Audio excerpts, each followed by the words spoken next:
Good evening, everyone. On behalf of the Paterson Municipal Council, I welcome you to the regular meeting on October 21st, 2025 at 7 p.m. The meeting is now called to order. Madam Clerk, please call the roll.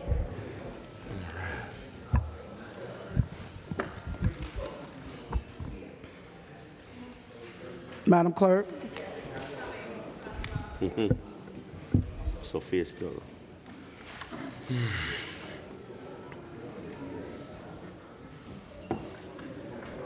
Roll call, Madam Clerk.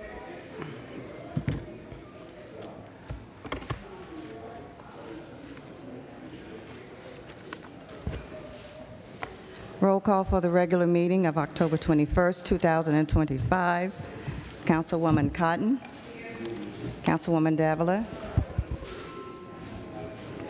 Councilman Jackson. Councilman Kalik. Yes. Councilman Kalik.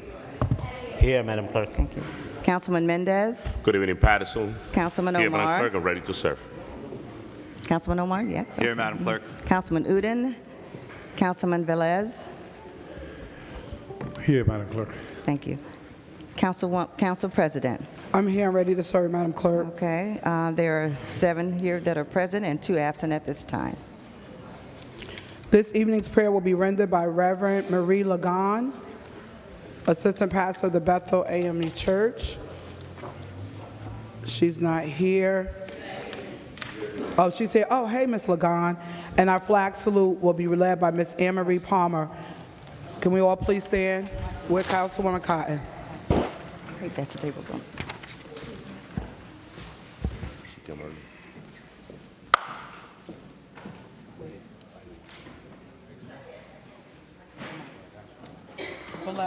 Velez, give her the mic, please. Of course. I'm sorry.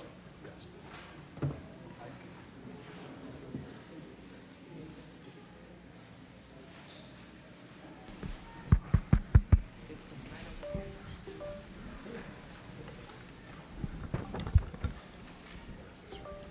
Good evening. Father God, we come before you tonight. First of all, just to lift up your name. Lord, we come just to say thank you. And Father God, we're asking that you be in the midst of this meeting as your servants are taking care of the business of the city. Lord, we ask that you bless each and every one that's on this podium. Bless the ones that's in the audience. Father God, we ask that you be in the midst of everything that is going on here, because we know that you sit high and look low. And God, we just thanking you in advance for everything that you're going to do tonight, everything that's going to be taken care of. And we ask for peace in the name of Jesus. Amen. Amen.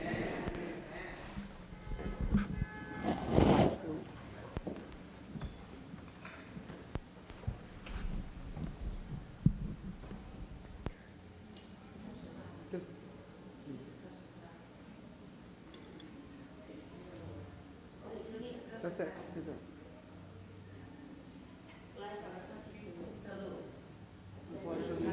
To the flag of the United States of America, to the republic which stands one nation, under God, indivisible, with liberty and justice for all. We remain standing for any of our troops or our loved ones that have lost their lives, also for all of our federal employees.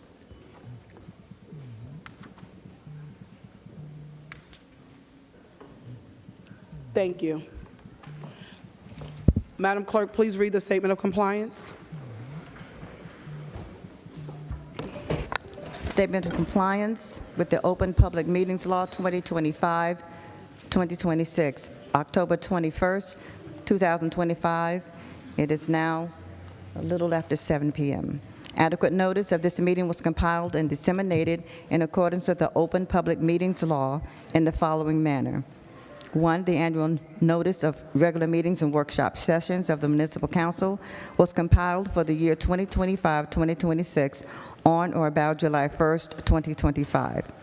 A schedule of the regular meetings and workshop sessions of the Municipal Council for the year 2025-2026 was duly transmitted on or about July 1st, 2025 to the North Jersey Herald, the Record, the Arabic Voice, the Italian Voice, the Passaic County Pulse, Dominicano News, La Quisqueya International, El Especial, the Paterson Press, the City Post News, Tap Into Paterson, the Weekly Bangla Patrica, in addition to any other publication duly requesting such notices. 3, the schedule of the regular meetings and workshop sessions of the Municipal Council for the year 2025-2026 was prominently posted in the lobby of City Hall, first floor, in the place reserved for the announcements of this type.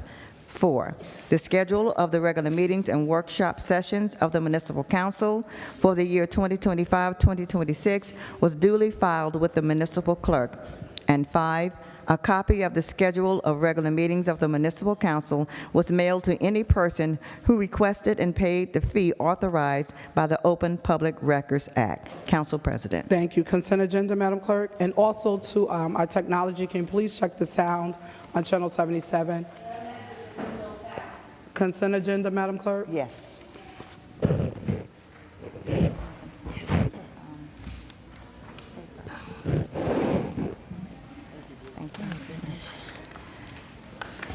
Consent agenda. All matters listed under the consent agenda are considered to be routine by the council and will be enacted by... One second, Madam Clerk, before you begin.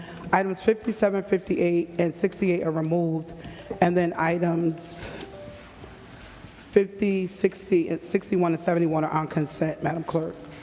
Thank you. Thank you. All Consent matters agenda. listed on the consent agenda are considered to be routine by the council and will be enacted by one motion.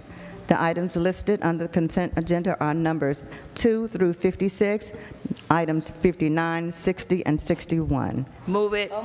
Any item may be removed from the consent agenda by the request of any council member, and if so removed, will be treated as a separate matter. Also, item number 71. So move. Moved by Council Vice President Davila, Councilwoman Cotton, second by Councilman Mendez and Councilman Velez. Roll call on the consent agenda. Roll call on the consent agenda. Councilwoman Cotton. Yes. Councilwoman Davila. Yes. Councilman Jackson. Councilman Kalik. Yes. Councilman Mendez. Yes. Councilman Omar. Yes. Councilman Udine. Councilman Velez. Yes, Madam Clerk. Thank you. Council President. My vote is yes, Madam Clerk. Thank you. The votes are 7 in favor, 2 absent. The consent agenda is hereby adopted. Item number 64, Madam Clerk.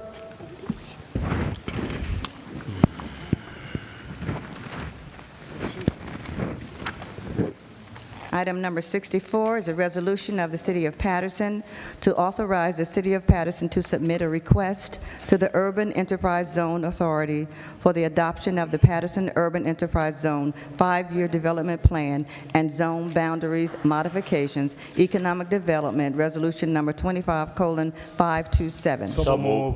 Moved by Councilman Kalik and Mendez, second by Council Vice President Davila and Udine. Roll call, Madam Clerk. Excuse me, Udine is not here. Oh, I'm sorry, Velez, I'm sorry. Roll call, Madam Clerk, on item number 64. Roll call on item number 64 for adoption. Councilwoman Cotton. Yes. Councilwoman Davila. Yes. Councilman Jackson. Councilman Kalik. Yes. Councilman Mendez. Thank you, Madam Clerk. We have a very extensive discussion about the 5-year plan, and the director came ready to definitely explain what this 5-year plan is all about to improve our commercial corridor in the city of Paterson. With that being said, my vote is yes, Madam Clerk. Thank you. Councilman Omar. My vote is yes, Madam Clerk. Thank you. Councilman Udine. Councilman Velez. Praising what the director is doing in UEZ, putting the plan together. Let's pray that Trenton recognize that plan and give us the funding to move that plan forward in the city of Paterson. My vote is yes. Thank you. Councilman Jackson, we are on item number 64. Thank you, Madam Clerk. You're welcome. My apologies. See, the BA seat is empty. You know, we have to raise the bar of expectations when it comes to what we're accepting and what we're praising. It's amazing to me, in the history of me sitting here, I've never sat before a director who was incapable of answering more questions about the responsibilities, the finances. Then the other item that's coming forward, where $1.6 million of that budget is utilized for PD, where of $1.6 million, only 8 arrests, 8 stops, but yet 1,100 tickets were written. The responsibility lies right in this room, this council.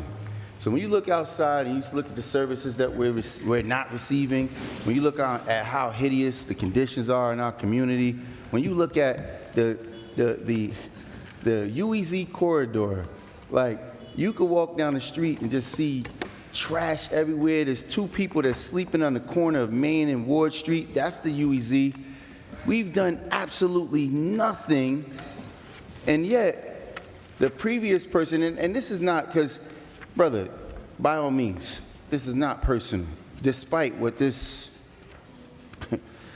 poor excuse of a representation talks about. It's not personal. It's about what we deserve. The same things that you would complain about before you sat in that seat.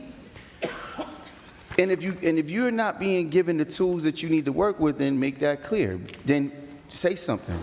But the previous director of UEZ had no staff. You got more staff than most directors of major departments. You have staff that's driving around in city vehicles, and yet nothing is being accomplished. Very little is being accomplished. As a small business proprietor for over 25 years, the UEZ furnished close to $400,000 in grant funds for my business. Facade programs, sidewalk programs. Now we're taking this money and funneling it into the mayor's campaign for whatever it is that he's trying to do. $1 million in garbage cans that could send out text messages. But yet, I have yet to get it. Let me check my email. Did you ever send me an email, or should I not even check? Director, did you send me an email? Just shake your head, yes or no? No, you didn't. All right, so I've asked for a report months ago. Show me the report of these messages being sent to DPW from these talking garbage cans. $1 million in garbage cans. What did we do? We doubled down. We brought more of them. And I can't even get a report on what these garbage cans are talking about. How often are they being filled? Are they being filled in 10 minutes? How long is it taking for somebody to come and dump them? Are they being fondled enough? Are they being treated right? I don't know any of that because I have yet to get a report from the DPW director, and they're expecting me to vote in the affirmative for this. This is why we have one of the most hideous cities in the state of New Jersey, is because this council sits here and fails the community. While we have a mayor that has absolutely no clue what he's doing, and his turnover rate of staff is an absolute joke. And then let me just add this last jab. Our former BA, who was touted as this stroking genius of talent, then gets promoted to DCA to have oversight, is the person that put all this stuff in place. So while they're all sitting down studying, you don't need to study this stuff to know that you're getting taken to the cleaners. This right here, this plan had absolutely no involvement from the people who are most important. They talked about having a 200, and the last time when he came to the council and could not defend himself, right? You had council members blaming the director. He's a director, by the way, but no, we're going to blame the director of economic development. It's her fault. She should have been here. She didn't hire this young man. She's not responsible for, she's this, anyway, that's a whole nother topic. But you couldn't defend anything within this plan.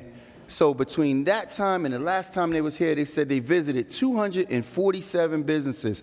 I asked for a list of the businesses. I just want to see the list. I want to go visit and talk to some of these business owners and see what they, what was the feedback, how was the communication with those employees of UEZ, people that are being paid close to a 6-figure salary, and I still haven't gotten a list. Something simple as a list of the businesses you visited. But yet, go down the line, please play the video back of how they're praising the work that's being done and the money that's being spent, people, I'm sorry.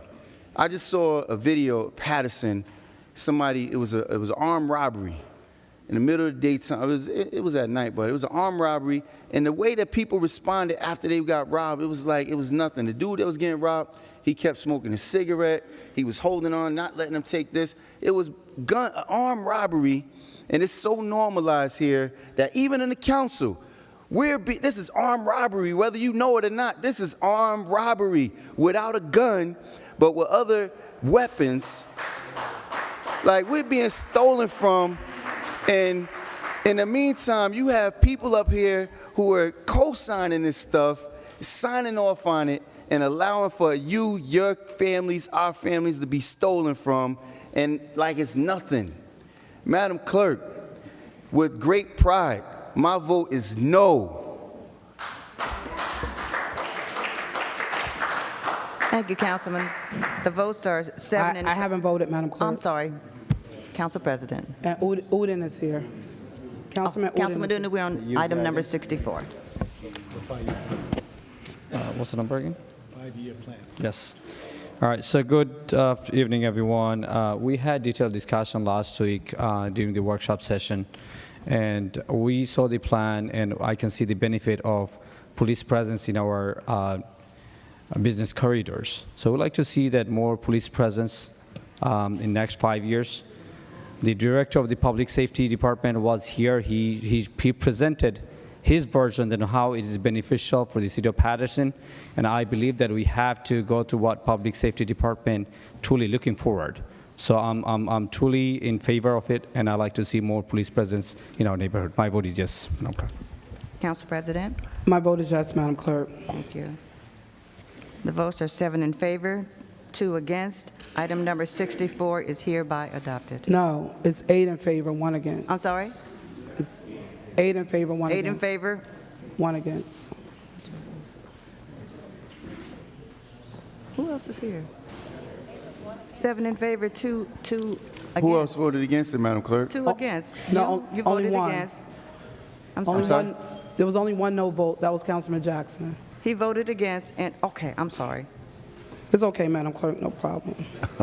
8 in favor, 1 against. Item number 64 is hereby adopted. Thank you, Madam Clerk. Payment of bills. Thank you. Thank you very much. Good evening, Paterson. To my council colleagues, we have before us payment of bills, summary of disbursements for $2,880,891.21. There was no payroll. All computer checks were a total of $2,880,891.21. Capital fund, the $827,014.65 were for dispatch on River Street, and the majority of the grant fund, $768,097.29, was for the Vera Ames Park. My motion is for summary. Second. Motion by Council Vice President Davila, second by Councilman Khalid. Roll call, Madam Clerk. Madam President, Discussion, Councilman Jackson. I would like to make a motion to separate the item for Vera Ames Park from these items, please. Is there a second? Is there a second? Is there a second? No. The motion fails.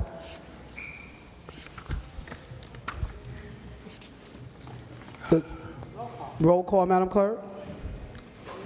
Roll call on the payment of bills in the amount of $2,880,891.21.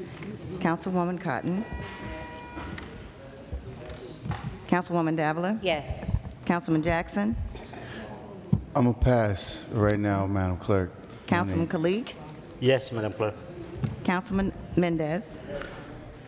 Thank you, Madam Clerk. Before my vote, Madam Clerk, I know we have Mr. Harry on behalf of our VA of the city. But last week, at the payment of bill last week, I request information about the company that we hired. This governing body hired a third-party company to oversee the project, the reconstruction of River Street. I've been speaking about this. This is one of the most important projects right now. We're spending over $10 million on the reconstruction of River Street. And not only River Street, not only cover the third ward, go through the third ward, the fourth ward, and the first ward. I have not seen that company on site. I've been there 3 times, Mr. Harry, looking for the person who's representing that company, because the agreement was that there's going to be a member, an engineer overseeing the project from the beginning to the end. We got to do it right the first time. I need that information. I've been there 3 times, and I haven't seen anybody that represents the company. And I also need to know, Mr. CFO, if we cut any check for that company. So I have not seen them on site. So I'm expecting to get that information. With that being said, my vote is yes, Madam Clerk. Thank you, Councilman. Councilman Omar? My vote is yes, Madam Clerk. Thank you. Councilman Udine? Yes, Madam. Councilman Velez? Last Tuesday, I asked an important question regarding the payment of bills, that every Tuesday we vote here, and the perception is we vote for payment of bills, but the CFO on the record stated that check are cut, but the funds are not released. And sometimes those checks sit on the drawer, and that's why the city have a reputation of paying late or making those vendors come and pick up the check, and that's when they remember they take the check out the drawer to give it to them. And I gotta say it again, I'm voting for payment of bills just to cut a check, but that don't guarantee that tomorrow you're gonna get that check. My vote is yes. Thank you, Councilman. Councilman Jackson? I don't understand the logic behind that, but You don't understand? So, do your statement in this. Councilman Velez. Understand. Councilman Jackson has the floor. He directed it to me. I did not direct one thing to, I would not direct anything to someone who couldn't understand what I'm asking anyway. But the notion that our job is just to vote yes so the checks that have been cut could be released is exactly why we're in the position we're in. See, it takes bold, courageous leadership to understand when certain things are necessary, right?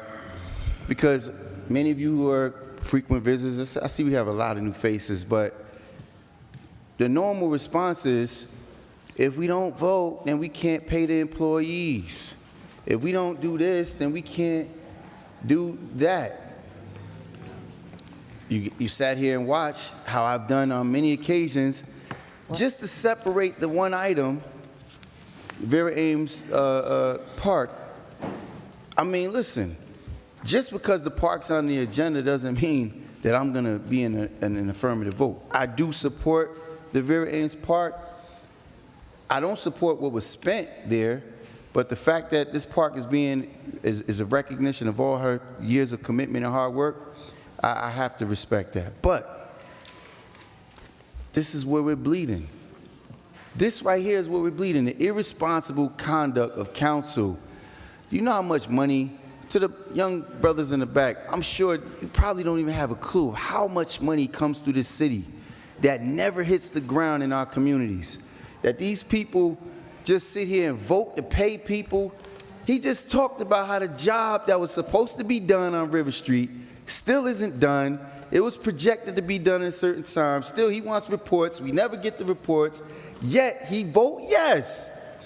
Your authority is right here. This is the time.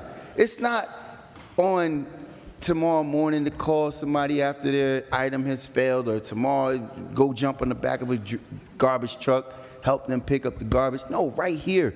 This is your job right here. In fact, the payment of bills is our biggest and most responsible act as a council person that you can have. Just to be responsible on how poorly the money is being spent.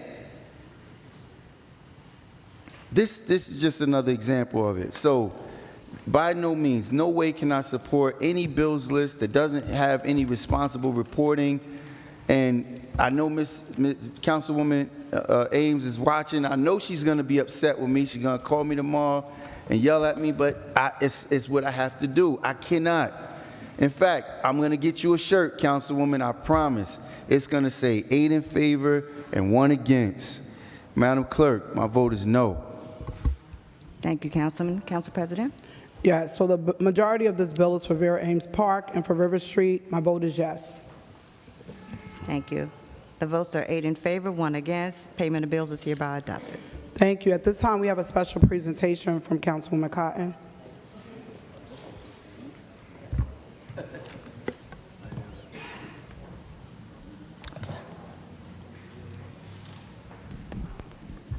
Thank you. Thank you, Madam President. Can I have Anne Marie Palmera come up, please? Every month, let me just say that every month, each council person here is their month to have the prayer rendered, or if they have any kind of special presentation. And I just would like to share some things of some of my thoughts that that's happened with me.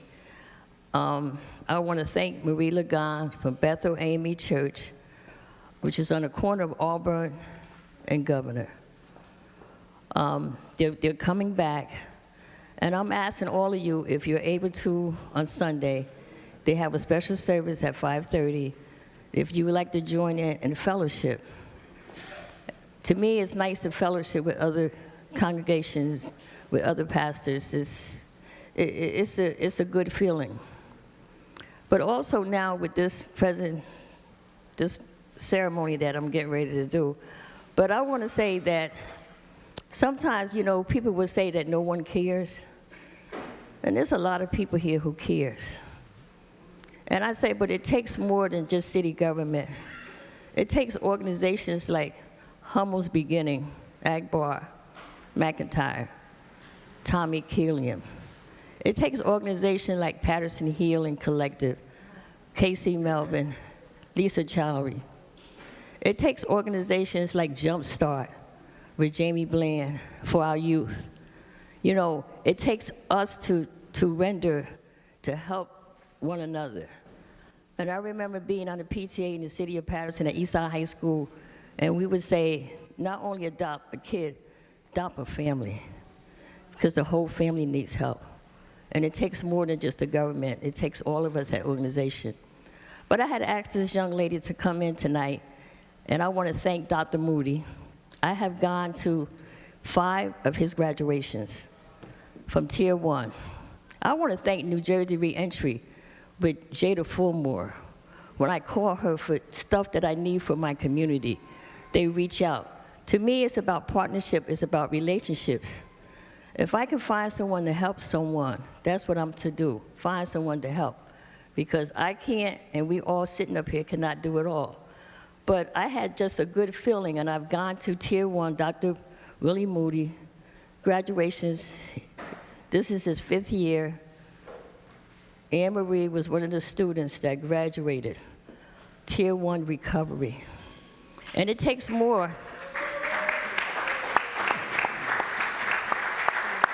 And it takes more. It takes the community to come together to help. And I see that I called Dr. Moody this morning, and I see that he has some of your people with you.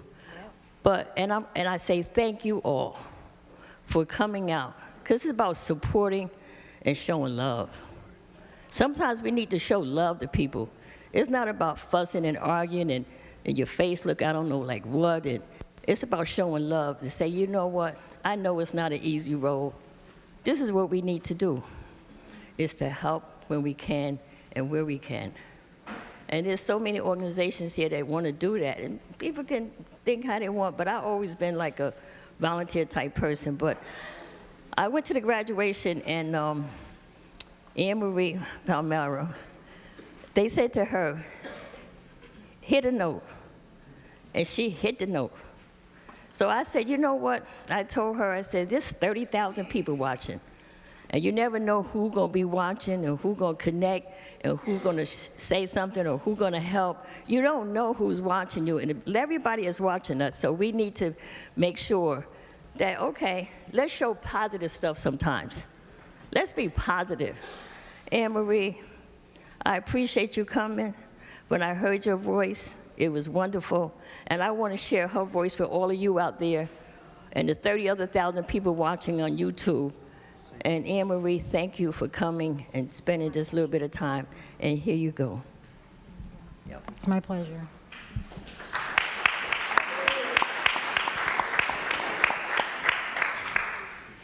There's a hero if you look inside your heart. You don't have to be afraid of what you are. There's an answer if you reach into your soul, and the sorrow that you know will melt away. Hey, and then a hero comes along with the strength to carry on, and you cast your fears aside, and you know you can survive. So when you feel like hope is gone, look inside you and be strong, and you'll finally see the truth, that a hero lies in you. Oh, oh, it's a long road when you face the world alone. No one reaches out a hand for you to hold. Whoa, whoa. You can find love if you search within yourself, and that sorrow that you know won't disappear. Hey, and then a hero comes along with the strength to carry on, and you cast your fears aside, and you know you can survive. So when you feel like hope is gone, just look inside you and be strong, and you'll finally see the truth, that a hero lies in you. Whoa, whoa, whoa. Lord knows dreams are hard to follow, but don't let anyone tear them away. Yeah, yeah. But hold on, there will be tomorrow. In time, you'll find a way.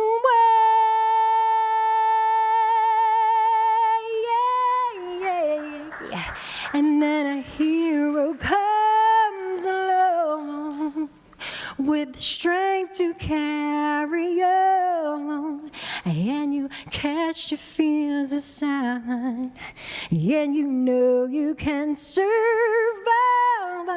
So when you feel like hope is gone, just look inside you and be strong, and you'll finally see the truth, that a hero lies in you.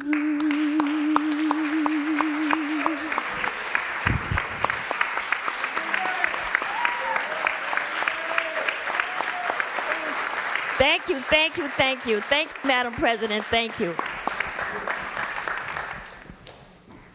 Thank you, Madam Clerk. Item number 63, thank you so much. That was awesome. Thank you, Councilwoman Cotton. Madam Clerk, item number 63.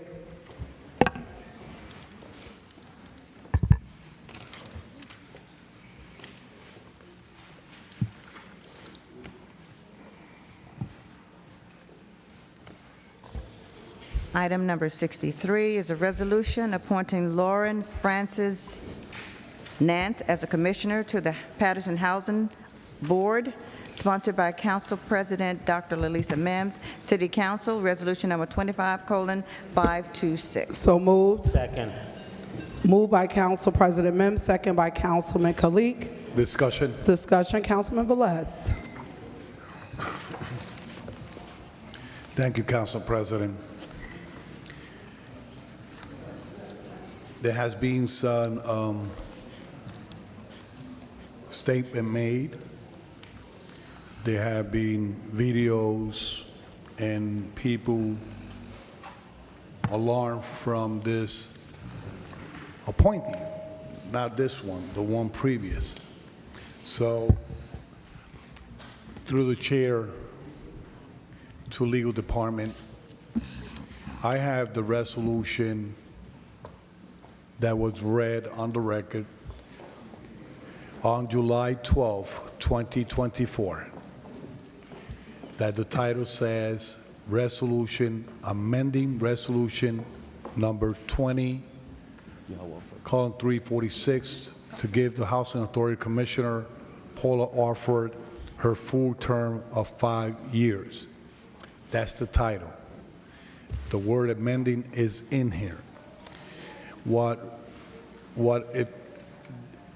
In that time, and she rests in peace, the first whereas say Resolution 2346 appointed Paula Alpha Commissioner of the Paterson Housing Authority commencing on July 1st, 2020 and expiring on June 30, 2024 for a 4-year term. However, based on NJSA 4812A17, her appointment should have been for 5 years.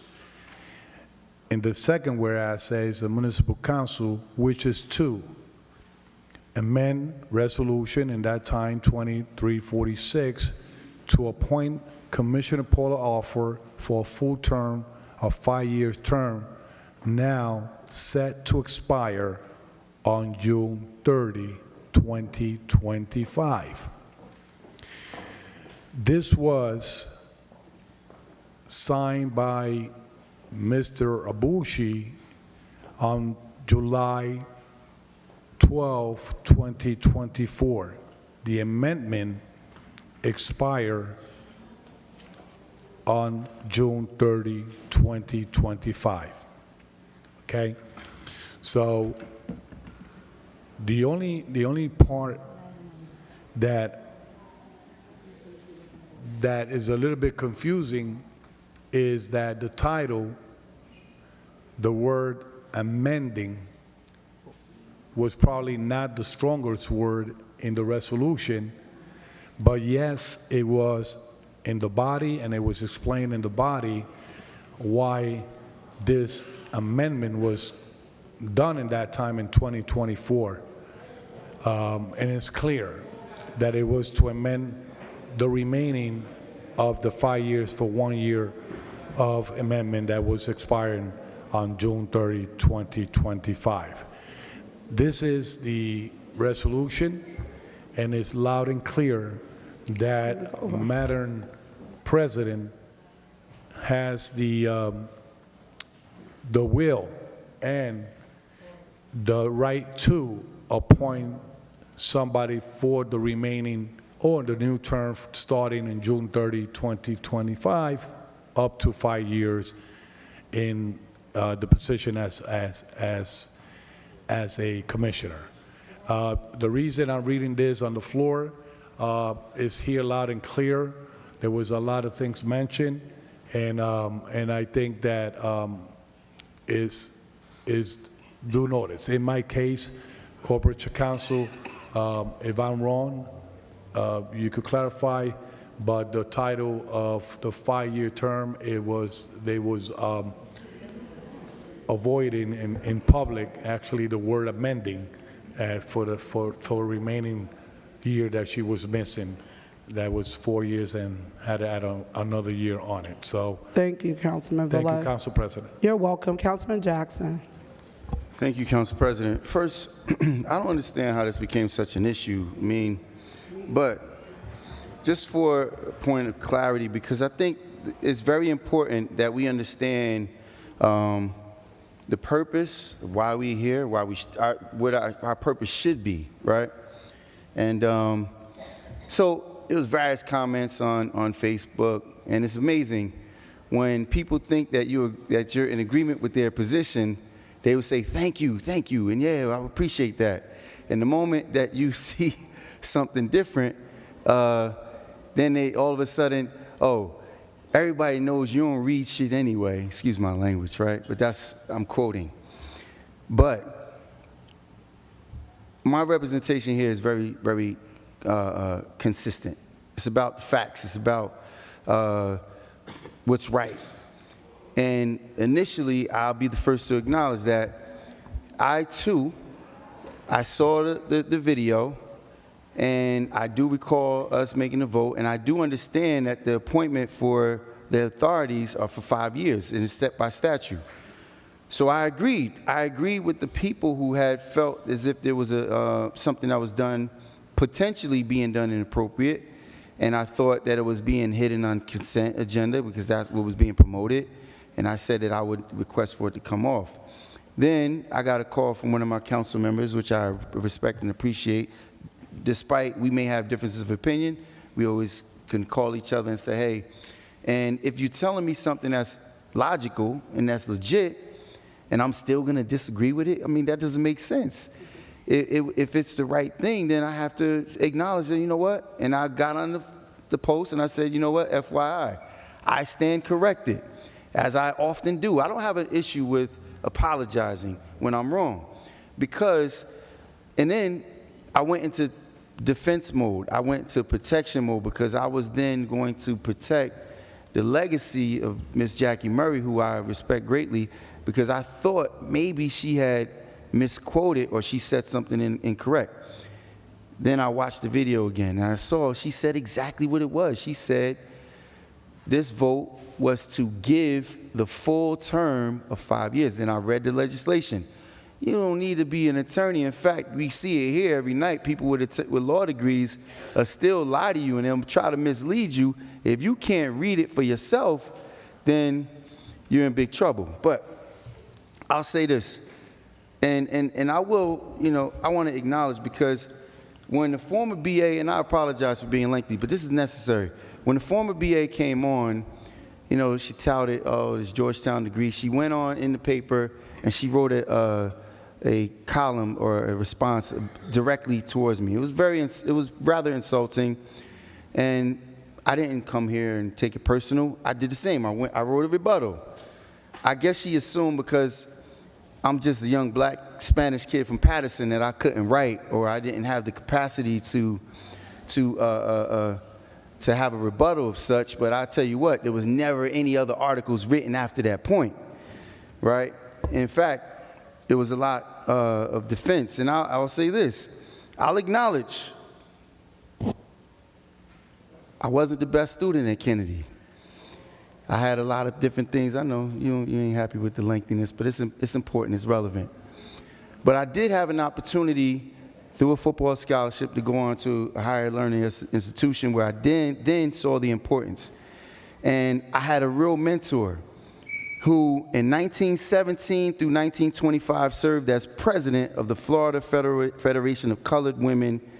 From 1920 to 1925 served as president of 12 state Southern Federations of Colored Women, founded a home of delinquent black girls in Florida, worked to register black voters, won the presidency of the organization in 1924, where she led for 2 terms. 1935, persuaded women leaders of National Council of Women that represented more than 29 different groups around the country to vote in favor of the organization, the National Council of Negro Women, which we still have people like Wahida Muhammad, Miss Shirley Alexander, and many others who are still part of, right? December 5th, 1935 was officially established in Harlem, New York, where she became the president. 1938, appointed by the mayor of Daytona Beach as one of the commissioners of the Housing Authority. Called Nathan Strauss, never got an answer, so she then ended up calling the White House, spoke to Eleanor Roosevelt, and won $500,000 in 1938 to build public housing. Ground was broken in 1938. Eleanor Roosevelt requested a seat next to this woman in the Southern Conference on Human Welfare, disregarding the state segregation laws at the time. So Eleanor Roosevelt, the vice president, felt that she had to sit next to this woman, a black woman, during this time. She didn't care about the segregation.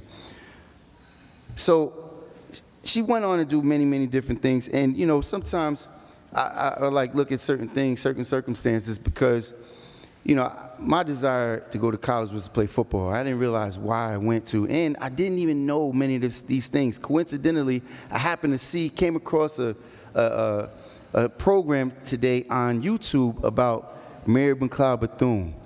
And what she did when she became the president of the housing organization, she made sure that public housing was made available for all our people at an abundant rate. What we have witnessed in the city of Paterson is the decline of public housing, is the deterioration of public housing. We've witnessed private takeover of public housing. We're watching developers take over and control the landscape when it comes to public housing. And those who have been appointed as commissioners have dropped the ball. And they're watching our community be taken over, and yet they still demand and expect to be reappointed. I am 100% in favor of this new appointment. Now, if this was done incorrectly, I would have stand shoulder to shoulder with the previous appointee, because I think that everything should be done with a certain measure of validity and trust and respect and honesty. And there was no dishonest process in this. So everybody that's over there complaining about what it is and what they think it is, you're wrong. This is done properly. And more importantly, I'm looking forward to whomever the new appointee is to understand the job at hand, to understand the responsibility, to understand that everybody who's talking about, oh, he's talking about black, it's not just about black people. It's just so happened that during that time in 1920, 1912, 1938, it was primarily black people, but those doors have been open for everyone. Now when you look at the rental rates at $3,000, $2,700, $2,500, the Housing Authority has dropped the ball when it comes to taking care of the concerns of our residents. And I'll just rest it there. You have a bigger responsibility. And if one black woman can do it in 1930 when the entire world was against her, and all the things that you've been given, to whom much is given, much is expected. You should have much more to show for over the last 5 years than what we have already. What we're seeing is a decline in the quality of public housing. We're seeing people being mistreated. And if I could just talk about the number of evictions that's been going on, the illegal evictions, people being paid for parking, the legal department of the city failing to fight on behalf of our community, and then you got the nerve to get an appointment and you don't even want to take phone calls, you won't take nothing. You saying, listen, you got to email me in a community where most people may not even have a computer. No, you don't deserve to be there. Whoever's going to be there deserves to have the back and take care of our residents all the time. And you know what? And I'll say this. I didn't understand it. When I went to Bethune-Cookman College to play Division I football, I didn't really understand it. Then my brother goes on to Ohio State. I was like, you know, but now in truly understanding the work that this woman has done and what trails that she has paved in order for every single person in this room to be sitting here, you know, and us to turn our back on that, man, I'm grateful for the scholarship that was offered to me during that time. And I'm grateful and proud to have said that I learned in an institution that the motto is enter to learn and depart to serve. And that's exactly what I'm doing here. And that's exactly what we will be doing when we reclaim the seat and appoint a new person. Thank you, Madam Clerk. Thank you, Council Councilman President. Jackson. Roll call, Madam Clerk. On item number 63. Roll call on item number 63 for adoption. Councilwoman Cotton. Yes. Councilwoman Davila. Yes. Councilman Jackson. Yes, Madam Clerk. Thank you. Councilman Kalik. Yes. Councilman Mendez. Thank you, Madam Clerk, and I will be brief, but, you know, I'm very respectful with my council colleague when it comes to their appointment. I don't get involved. Every council member has the right to appoint the person that they feel, but there was a lot of conflict with this piece of legislation and this appointment. I truly rely and believe on our corporation counsel and the job that he always do. One of his main priorities is to protect this council and make sure that we don't take a decision that will put Paterson at risk of getting another lawsuit of those many that we have. So that's his job also as well. So it's now that I rely, I do my research, but you know, I definitely rely on him, and I knew that our council president was correct. I know she was doing her job, and I know she was acting on her full capacity to be able to appoint the person that she believed that could serve this community. And I definitely I have to agree with Councilman Jackson. The Paterson Housing Authority failed this community. Yes, the main job of the Paterson Housing Authority is provide affordable housing to our community. It's also make sure that those buildings that we have, that they are in a good condition and that they are well taken care. And everybody knows the struggle that I have with Heritage Place and other locations in the Third Ward and all the core. I'm not satisfied. I really hope that I change, because housing is a need in our community. We have a lot of people struggling, a lot of people getting evicted, and we need people that really care. We need people that care. We need people that know and understand the community that they're serving in the city of Paterson. My vote is yes, Madam Clerk. Thank you, Councilman. Councilman Omar. My vote is yes, Madam Clerk. Thank you. Councilman Udine. Yes. Councilman Velez. First of all, I was reading the resume of Lauren Francis Nance. Very impressive, Councilwoman Absolutely. Question. Mims. I think this is the right choice at this time for move forward and the 5 years appointment.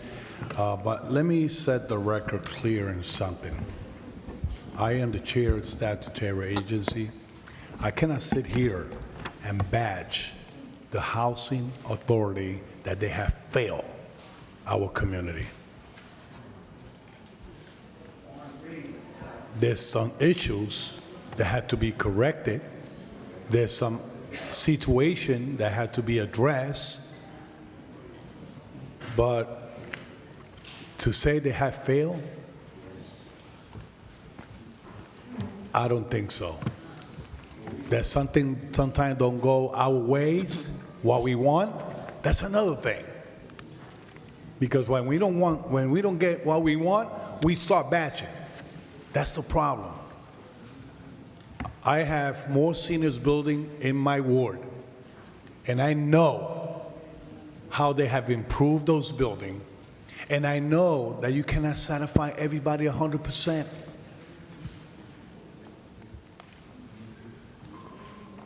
Saying that, Council President, congratulations. You know, we cannot point and then ask favors. So saying that, congratulations again, and congratulations to the new Commissioner of Housing Authority. My vote is yes.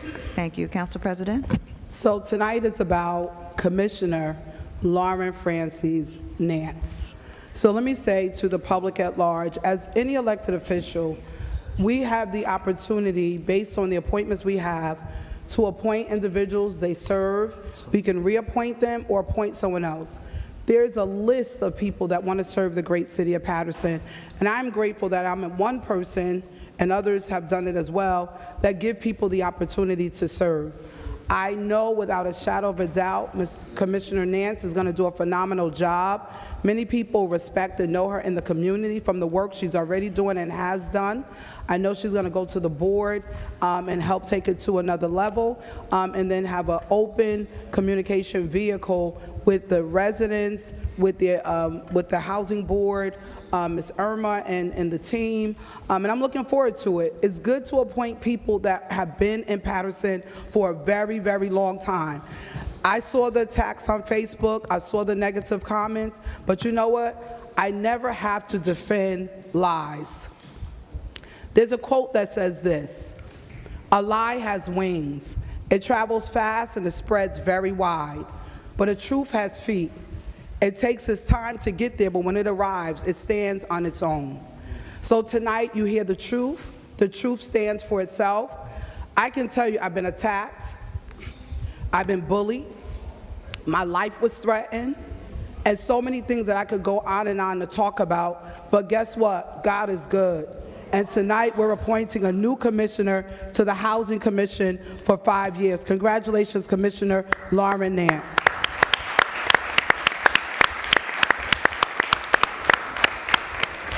Item number 62, Madam Clerk. Your vote, Oh, your vote. Oh, my vote. Let me vote for you. Let me vote for you. My vote is absolutely yes. Madam Clerk, I'd like to recall my vote, please. Okay.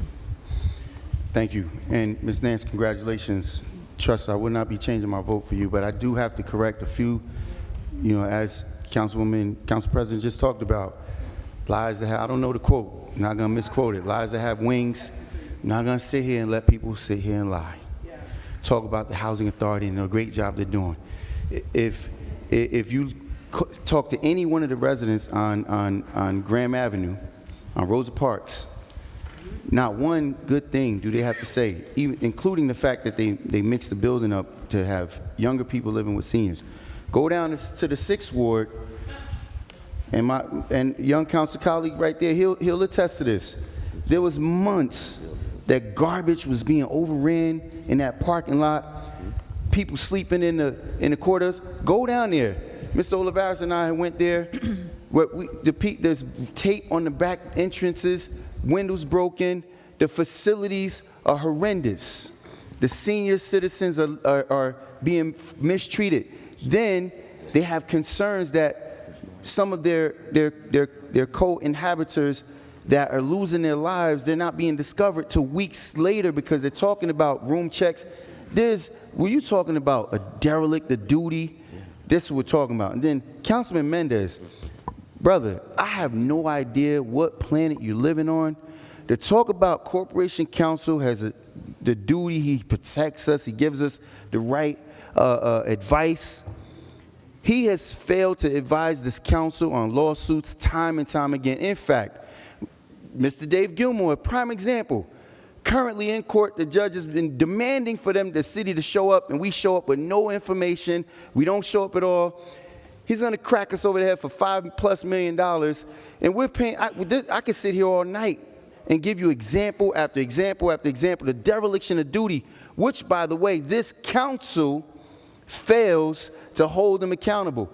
Please, let's stop praising people. Let's stop talking about how fantastic they are. Let's open our eyes to the conditions that's going on in our city. Let's protect our residents. Let's do what we're supposed to do. All of you acknowledge that no resident in the city of Paterson should be getting charged for parking. I brought a number of different items to Corporation Counsel's office, and not one resident has been served yet. Thank God for people like Mr. Victor Ubias, who's giving up his time pro bono to go into court and defend people that's being mistreated. While you're going to sit here and praise somebody who drives in the city every day in a Mercedes-Benz and drives right out of it when the traffic is being over. Man, come on, man. Let's talk about what it really is. If you want the city to get better, you're gonna have to be truthful about the conditions. The Housing Authority is a travesty. It is a travesty. It has not, it's far cry from what my parents grew up in back in the day. Let's talk about inventory. We cut inventory from thousands at Christopher Columbus, only to put 247 units there, of which the developer walked away with a $25 million developer's fee, came to this podium, disrespected us, called me out, and all of you all voted in favor. I was eight in favor, 1 against, then and 2. Then he broke ground at 5th Avenue, reduced the number of units, charging astronomical amount of money for those poorly built facilities, while we have people now scouring, looking around for apartments because Housing Authority has reduced the inventory. Grand Street is gone. Fifth Avenue is reduced to minimize. CCP is minimized. Alabama, and never mind all the people that you guys see it on my page where they got mold and black mold in the vents of their apartments. The facilities are being overrun, and then they can't even get any respect from the management companies that housing turned over the management to. Mr. Watkins used to be the head of maintenance. There was 205 maintenance people that work for housing. Now there's 4. So you talk about giving away jobs, letting everybody from outside the community work. If you guys don't believe me, go park over there by Christopher Hope, the old CCP, for the day. Look at all those people that's working there. Count the number of Paterson people getting paid to work there. Then go talk to the residents. Talk about how their new remodeled facilities are. Then they illegally, which I brought the Corporation Council again, they illegally forced those people to move out only to be able to recast their lease agreements in a different corporation name just so they can increase the rents. This is the truth. These are the facts. But he's going to act like he's scribbling on a piece of paper and give somebody some praises that he doesn't deserve. I won't sit here and allow it. I'm going to call it what it is. If your jump shot is broken, I'm going to call it broken. If you can make a layup, hey, then we'll cheer for you. You can't even make a layup around here, man. We're getting blown out. And you still clapping and cheering on the sideline on how great we're playing. No, we are losing. We are losing badly, and it's because of the decisions that's being made here in this council. Ultimately, decisions being made by you, the voters, to put these people here. I'm arrested there. Madam Clerk, my vote still stands. My vote is yes. I look forward to the new job, to the pressure, to the responsibility that this new position would be holding. Thank you, Madam Clerk. My vote is yes. Thank you. The votes are 9 in favor, none against. Item number 63 is hereby Item number adopted. 67, Madam Clerk. 67.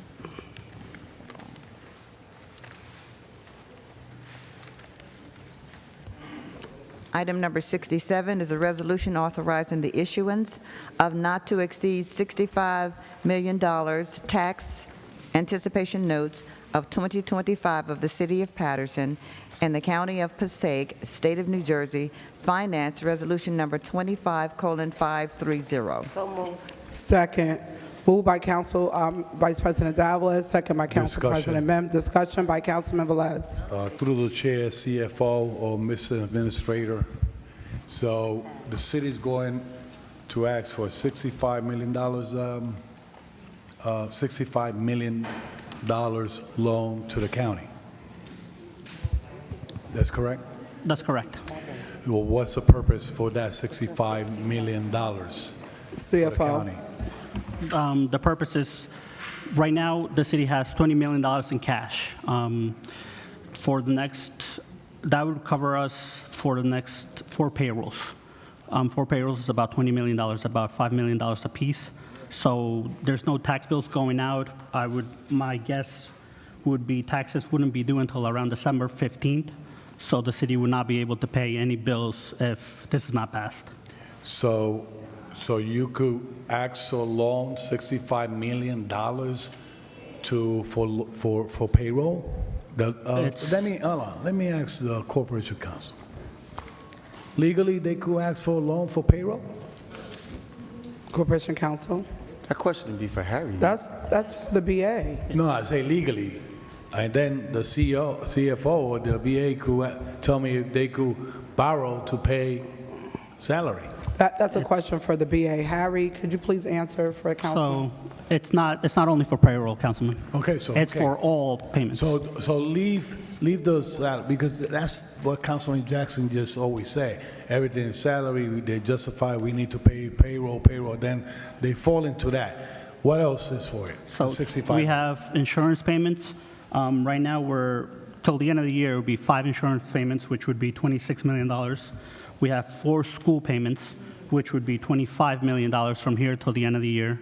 Then vendors that we have to pay, where there's variance tonight, that vendor, all vendors that would go through the bill list. So what is the city debt right now with the bonding and all that stuff? Our rating, Yeah, no, debt. You know, how much we owe, you know, $65 million in debt. 65 million? Yes.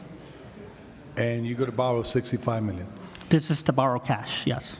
This is to borrow cash for 6 months. How much we have in our credit card? Right now, cash-wise. This is just for cash, sir.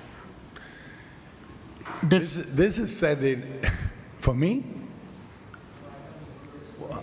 tell me the revenues in 1 year, you know, what we anticipate. So our Instead of going out and borrow from the county. So it's really a cash timing issue. We collect cash in February 1st, May 1st, August 1st, and November 1st. We're not going to collect the cash in November 1st. Like I said, we're going to collect that fourth quarter bill somewhere around December 15th. Or you got a crystal ball that say we're not going to collect, or Well, is that it's happening before? No, that's going to be the earliest we collect the cash. Because if we pass the budget on, I believe the meeting in November is the 11th or the 12th, so we would have to give them 25 days mailing from when we mail the bills. So my CFO, last question. What brought us, no, not us, the administration, if it was a failure of something, if they didn't do something right, or they spent more, or they tell me why, you know, or tell me why, because you had to convince me to give you a blank check. Again, And to say that you're going to use it for salary and other things, look at the 86 million, I think it was, from the ARP. 64 million. 64 million ARP. You know, where it went to, okay, oh, we did parks and we did this and roads and, you know, we shorthanded the community with a recreation center. You know, 65 million, ladies and gentlemen, taxpayers had to pay back. You know, 65 million taxpayers had to pay back. And in other words, I'm signing, if we move forward, so they had to convince me, right? So if I sign in today, I'm putting a $65 million to the mayor, first of all, without a clear plan, where they're going to spend it.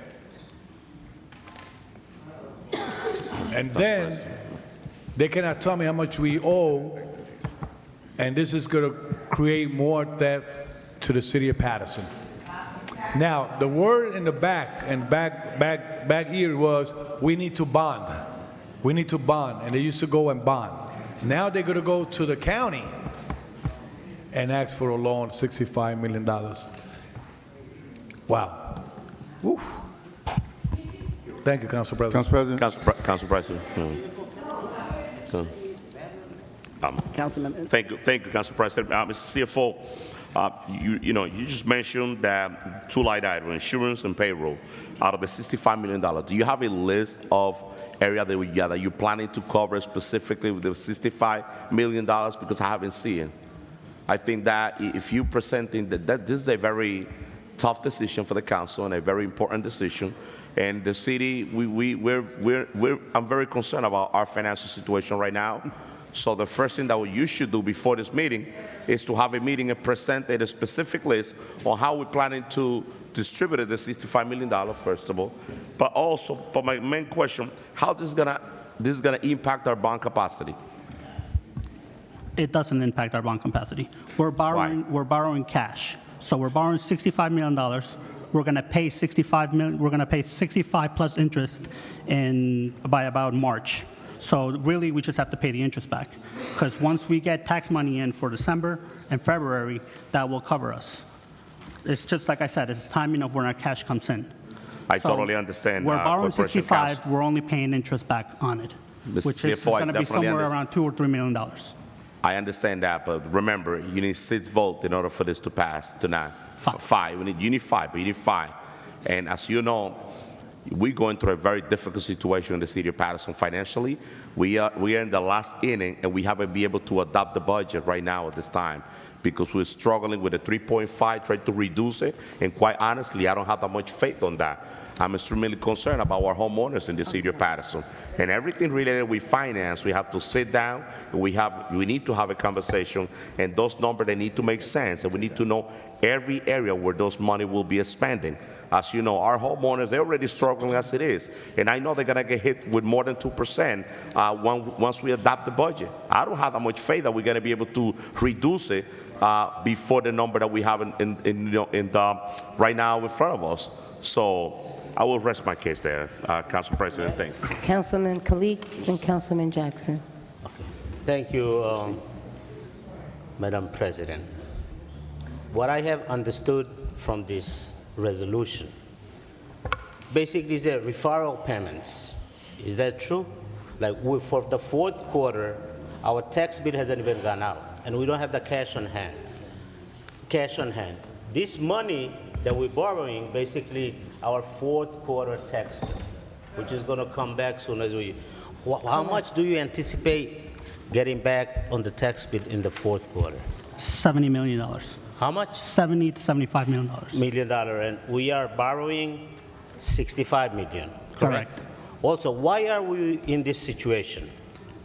So once we went over because we moved to calendar year. we went to calendar, correct. You should have explained it better to the council so they should understand. This is going to happen every year moving forward, correct? Yes. That's all. Thank you. Councilman Jackson. So, for everybody in the audience and everyone at home watching, let me explain it in a language that you could truly understand, because what we witnessed in here, right, is people that got paid on Friday went to the club on Saturday, bought bottles, took out all the extra money and just started making it rain in the club. And now the first comes on Wednesday and they don't have the rent to pay. So now they're gonna go and try to borrow it, but now we're gonna have to spend an additional $2 million. What, he said, okay, what, so 65 million, what's the interest rate? We're going to go out to market, so we're not sure yet what the interest rate will be. What? We're not sure yet what the interest rate is going to be. I'm sorry, hold on. 87 million back, 87 million back. Hold on. So if this isn't the example of the bamboozle, right? You go to your mother and say, listen, can I borrow 65, right? And she's like, all right, well, how much you gonna pay me back? I don't know yet. So he says he's here asking the council for their vote of support, and we're gonna go out to the market. We don't know how much we're gonna pay yet. It's going to be around 3 to 5%, but I can't give you an exact number. Anywhere from 3 to 5. So let's take 4. Even at 4% is $2.6 million. $2.6 million that we just throwing away, right? Which, by the way, you hear all these people complaining, right? Marge Sharon told us this was a mistake. Do not go to move to a calendar year, stay on a fiscal year. This guy right here with his backdoor deals, bamboozled, got the council, they swindled Marge out of her position, right? And then, let's say even in the tax collector's office, I talked about it last week, they're short on staff so much that we don't even know if this delinquency, because I don't remember us borrowing $65 million from the county last year. Did we borrow $65 from the county last year? No, we didn't. They was at the club flossing it up with all the COVID money, right? And I kept saying, hey, where are we spending this money at? right? No reports. And everybody here, no worry about it. In fact, down there in the end, my man, the main one at every press conference, cutting ribbons, partying, he drunk their champagne, and now he's kicking it back in. This is comedy. You can't make anything up better than this. Every single press release, every single ribbon cutting, he's there holding the man's hand. Now he's kicking it back, and oh, well, how much we have on our credit card? If people only knew what they were losing in Councilman McCoy and Councilman Morris, that was a more responsible leadership that during that time, holding people accountable, right? Jeff Jones didn't get to do what this mayor is doing. This mayor, he can't even keep a full staff. He got Harry Savalas working outside the title so often. The BA just threw in the towel. Miss Alexander, before you go, I sent the request. How many requests did we send to the Housing Authority for their budget? Was it 4 requests? Did we get an answer back? Did we get their budget back yet? Simple yes or no, it would suffice. No, we didn't get a response. So this is just so you guys know that I'm always trying to hold them accountable. You hear me talking about reports on the spending for the art money, reports on how much we doing this. The Housing Authority, they just ignore me because they know I don't have the support of the council. If this council sent a memorandum, said, listen, I want the budget for the Housing Authority for the last 5 years. I want to know how much developers have been making in developers' fees. I want to know how many residents have been evicted. I want to have all of this information. We would get it, but because we go to parties, they're cracking bottles on our money, on your money, and then they want to sit here and act like it's the mayor's fault. No, everybody went to the party. Everybody went to the party. The council was at the party. The mayor is at the party. And then, by the way, this is just a quick little plug. While they're trying to convince you their candidates are the best for you in this upcoming election, Kenyatta Stewart, Benji Wimberly, those are the only people on that blue line that could get my support that have shown consistency. Everybody else, they pop up out of nowhere. They were former Republicans. Former Republicans. They come here and give you some water and talk nice to you, and all of a sudden, oh, he's so nice. Yeah, whatever. That entire ticket, if they come knocking on your door, listen, point of clarity. Kenyatta called me and said, hey, you come knock with me? Sure, absolutely. I support you 1,000%. Letting you know, if anybody else from the Democratic Party is with you, when we knock on the door, if there's anybody that supports me, I'm going to tell them, this person is full of garbage. Do not vote for them. And thankfully, they didn't come that day because I'm going to tell you the truth. If you guys continue to vote the way you're voting, look what you're getting. You're getting people asking questions that he's never going to answer. They already talked about the questions that they're going to ask in the back room before they came out here. He doesn't have an answer for us. He doesn't have an answer. He has no clue. In fact, I have a question for you. The young lady that's being paid by the city to work on the weekends, that we're paying $300 an hour. Why is that happening? I never replaced my assistant CFO. She's helping me catch up. So she's helping him catch up. Yes. By the way, he's the CFO, the finance director. He's all of the above. We're paying someone to come do his work on the weekends. Why isn't he here on the weekends doing that work? I am in on the weekends. Nah, no, you're not. The other day when I came here, all the lights was off. She got started. Oh my God! I was like, oh wow, okay. $300 an hour. $300 an hour. Hey, Councilman McCoy, you got the background. That's a lot of scratch, man. Councilman Jackson. Well, I'm just trying to drive a point home, Council President. I appreciate it. So we can move forward on the vote. I'm ready to go. Motion, roll call, Madam Clerk. Council President. Roll call, Councilwoman Cotton. Yeah. Okay. CFO, I need you, you said that, what's the reason why the tax bill, We haven't adopted, To the public, we can't send out a, we can't hear. he can't send the bills because we haven't adopted. Councilwoman Cotton. but we sent out the tax bill for August. What happened with November? We can't send out tax bills until we adopt the budget. Oh, but we introduced it. We still can't send out the tax bills by No, introduction? we did an estimated third quarter taxes for the third quarter. So you did- we can't send So out. you just did an estimate. So, Yeah. so in other words, let me just say, 26 million is for, It's for. no, give me the breakdown for the 65. That's what I'm asking. Give me the breakdown. It's to I get us, still need the breakdown. What's the breakdown for the 65 million? so the major things. The what? For the major things. Speak louder. Right, I can't hear you. So the major things are, we got to pay school. The what now? We got to pay the school board.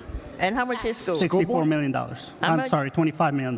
Okay, and then It's- what was this 26 for? The 26 is for health insurance. Okay. We have Now to let me pay. ask you something. We If have to pay sewage. Wait a second. If we don't pay the health insurance, what happens? When do they, what they call, drop us? I don't know. I'm saying if we don't pay the health insurance, you know how you get a cancellation or you have not paid your bill, I give you 30 days. It might be 3 months. 2 months they would, okay. 2 or 3 months, yes. You might get 2 months on the health insurance. And what was the next one? School and then sewage. Huh? Sewage. And how much is that? That's $4.5 million. Oh, that's only 4 million, okay. No, payroll is 20 million. You say Payroll for the next 4 is 20. it's 20 million for It's the 20 next. million. So that's how So you then there would be came. 2 additional payrolls till the end of the year. So it'd be an So- additional $10 million. Uh-huh. So you got 20 million for payroll, 25 for school, 26 for health benefits. Because you got an item on here now that they want to change the health benefits. And then you got 4 million for sewer. Now, I'm not sure what happens when you don't pay your sewer bill. I'm not sure what they do. They charge us interest. They just charge interest Yes. because they can't stop you from flushing the toilet or anything like that. So 26 million. Now, what happens, Javier, Director, this don't pass, what happens? I can't pay any bills because I need to make sure we So cover when is payroll. next payroll? Next payroll is Friday coming. So we have $20 million on hand. Oh, you have 20 million still. That covers us until December, To when? till December. To December. So I would not be able to pay anything else until December. You know what, then, Council President. Javier, I know health benefits is important. I know payroll is important. Those are the 2 things to me that are really important. I mean, you can hold out on school, you can hold, even health benefits, you not pay it then, you not pay your health benefits, you got 2 months. If I don't pay my bill, they give me a grace period. I have to pay within a grace period. Thank you, So Councilwoman. that's all I'm saying to you. So Councilman. this is, you got to come back with, Yeah. I don't know. So, I don't know. Okay, just a thank you. point, I don't know. just a point, Uh-huh. just a point of reference. This item is on for vote. I don't think we're properly prepared, administration, because in order for us to vote on it, we have to be clear. We cannot just say you want to get an anticipated loan note for $64 million and you can't break down what it's for, right? So I'm just respectfully asking, we're going to remove this item from the agenda because we're not ready to vote on this tonight. I remove my motion. So before. And I remove, Councilman Velez, I have the floor. It's good And I'm to- removing my motion. We're not ready tonight. I am respectfully asking that it comes back into committee, but you do a breakdown of exactly what this will be utilized for, so that we'll know, because if we're not clear on what it's for, we cannot just vote yes. So Council our President. motions are moved. There's no more discussion unless you're moving it. Yeah, I have to. Are you moving it? Because right now it's not on the so agenda. I'm not gonna, the reason I'm asking for the floor is because let me remind the council that we got fined because we didn't introduce a budget for the administration. That's one. Second, let me remind the council that the administration was going to submit a budget with a 5.3 tax increase, and then they lowered it to 3.5. The administration, the pitch of that vote for introduction was, we need to pay bills, we need to pay salary, we need to do this, we need to introduce the budget, that's why we need to vote on this. Now they're going to come to us saying that they don't have the money to pay? Thank you, Councilman Come on, Velez. you have to do better, CFO. You can't do it by yourself. Thank you, Councilman Velez. Madam Clerk, this item is removed from the agenda. Let's move to item number 65, Madam Clerk. Item number 65 is a resolution under approving the Paterson Urban Enterprise Zone Division of the Department of Economic Development to utilize $1,818,476.96 of Urban Enterprise Zone Assistant Funds for quality of life off-duty public safety in the commercial corridors. Economic Development, Resolution number 25:528. So moved. Second. Moved by Council President Mims, second by Councilman Mendez and Which one is this one? Kalik. 65. Roll call on item 65, Madam Clerk. For UZ. Roll call on item number 65 for adoption. Councilwoman Cotton. Councilwoman Davila. She's absent. Councilman Jackson. Thank you, Madam Clerk. So, the benefits: improve public safety and cleanliness. By the way, last year they had 1.6, now they want 1.8. Increase foot traffic and enhance customer experience. Greater appeal to investors and new businesses. They should have put that first, because we know that's what the priority here around here is. Safer neighborhoods. Improve city image and pride. More job opportunities for business growth. Increase access to goods and services. Stronger local economy. Better quality of life. Increase community engagement and activities. So we spent 1.6 on it last year. Now, just for those who reside in the city of Paterson, if I can get the voter support from you guys, then I'll support this. Do you guys feel like any of these items were better suited for us in this community last year with the 1.6? By a show of hands? I guess not, right? So, listen, we cannot continue to allow all this money to come through our hands and not be held, people be held accountable for what it is. I'm looking through the packet to see if there's a more detailed report. Budget allocation UEZ funds, count days of service. Okay.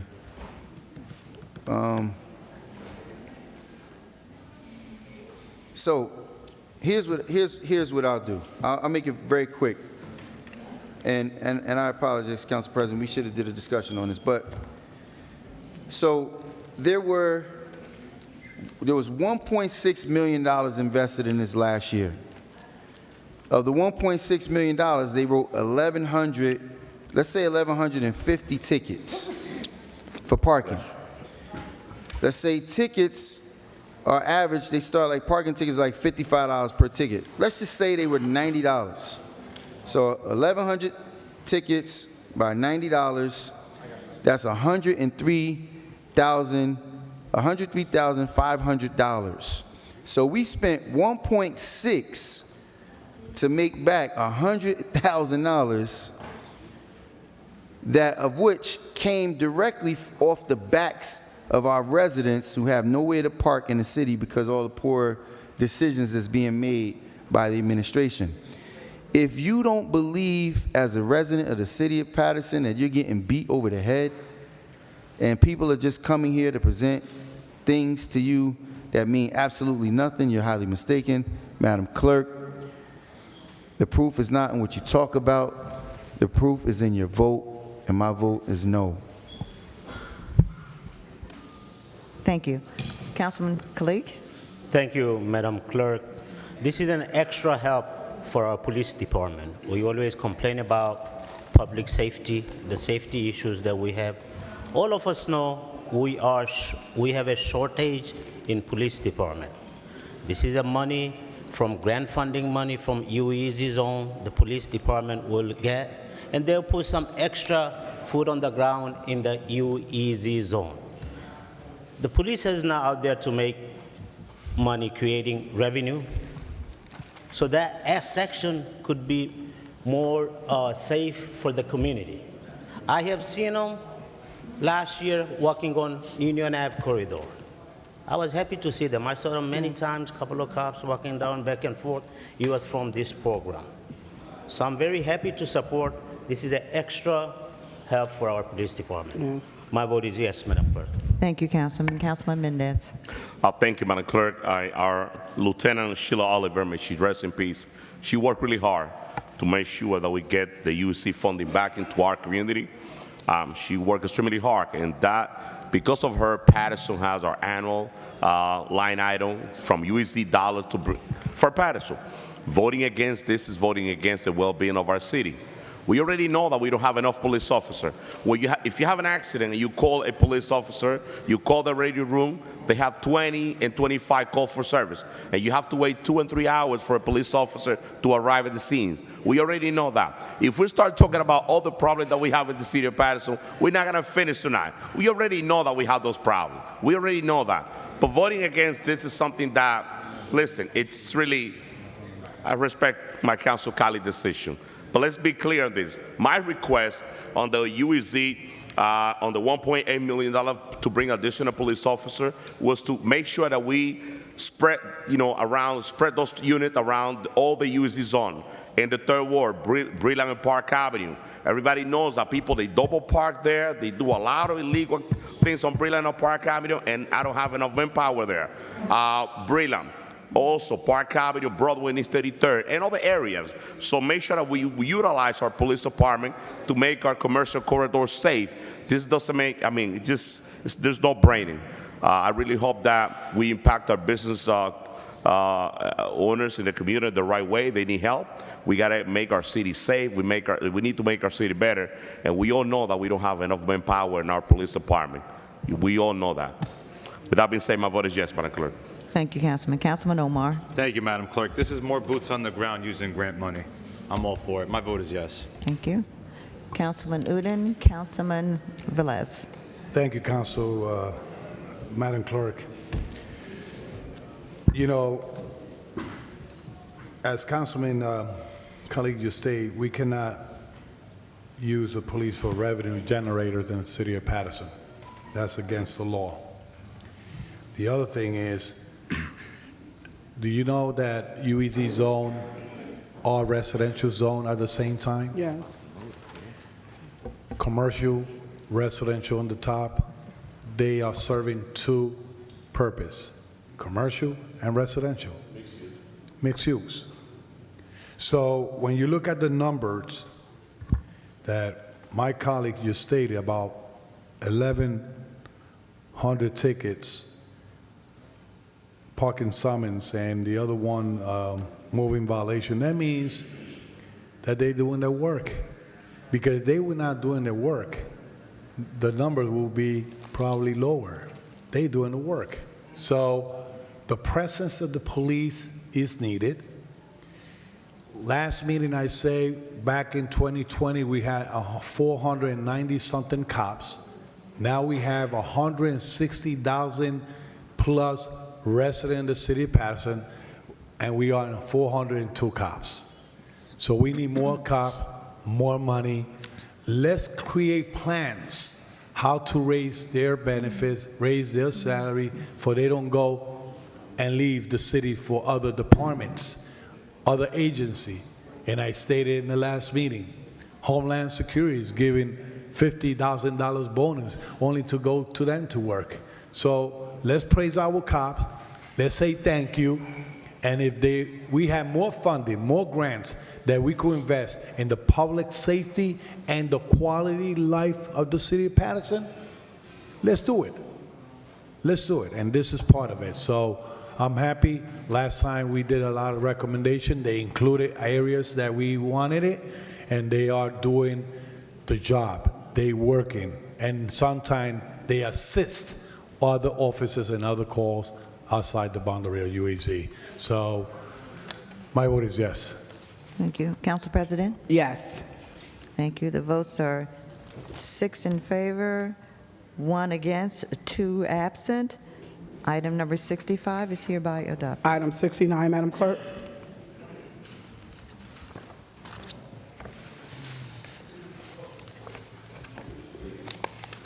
Item 69 is a resolution authorizing contract amendment for engineering services for the combined sewer overflow long-term control plan development, RFP number 2017-06, for the Division of Engineering of the Department of Public Works, Resolution number 25:532. So move. Moved by Councilman Khalid, second by Councilman Mendez. Roll call. Which one is that? 69. 69. Roll call, Madam Clerk, on 69. Discussion. Discussion, Councilman Jackson. Thank you, Director.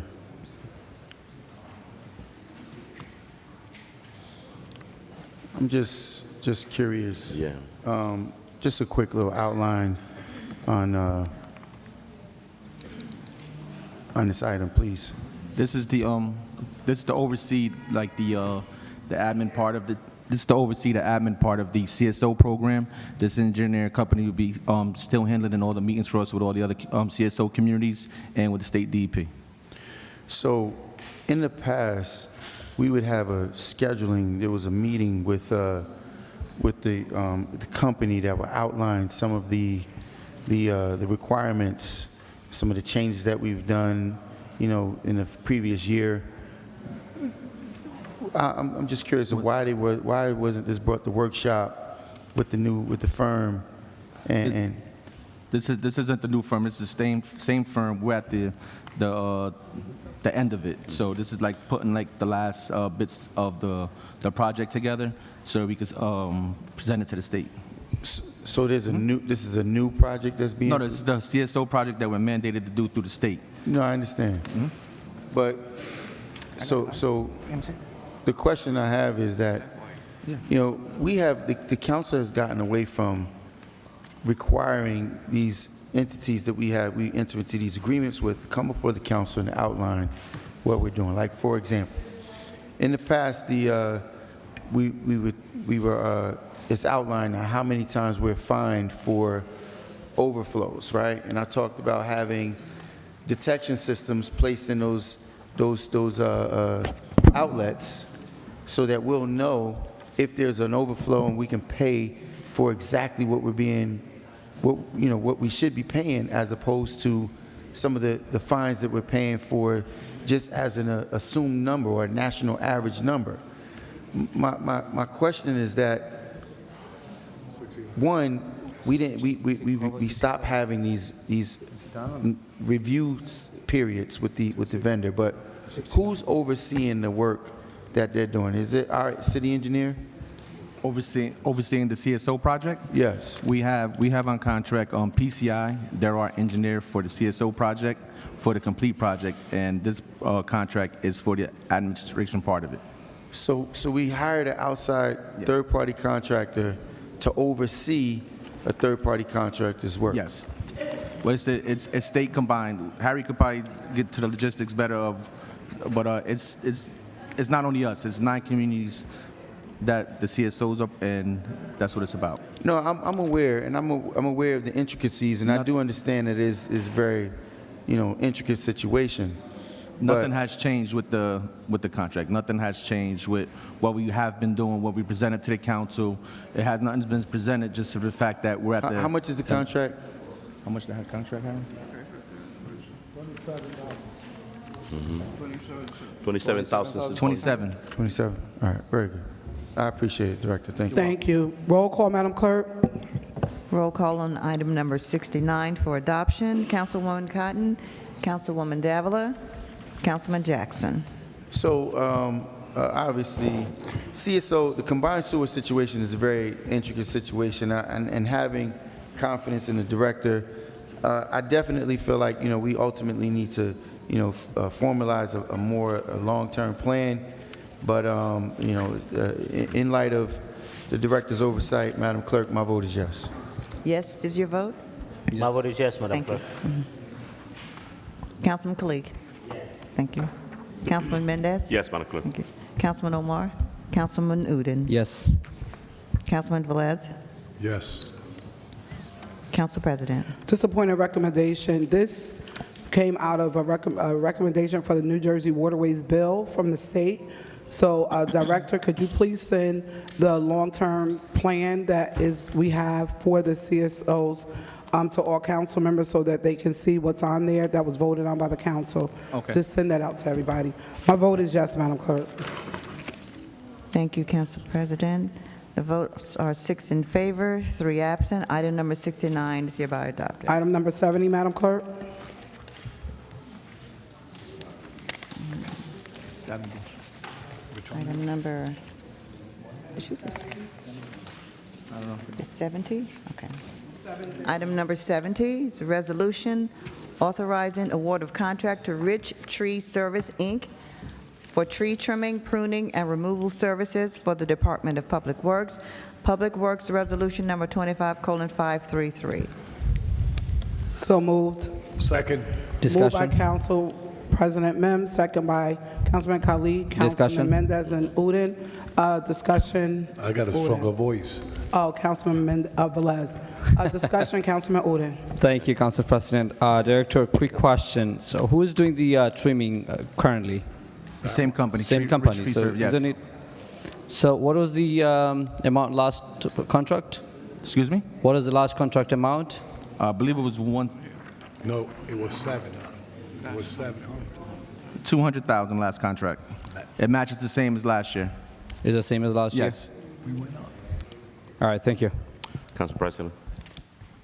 Councilman Mendez. Director, I see that this contract is for 200,000, similar as last year. Yes. But let's keep in mind that we have a lot of requests, Director, for tree to be cut, especially in the third ward. We have a lot of residents that they want to fix the sidewalk. So let's address those needs. Those people that they already have permit open, waiting for the tree for the city to take the tree down for them to fix the sidewalk. Let's put those location on priority, especially Breland and 18th Avenue. As you see, is boarded up. It's closed that section because they're gonna have to just take the tree down in order for them to fix the sidewalk. So keep those locations on priority when it comes to this contract. Thank you. Roll call, Council Madam Clerk. President.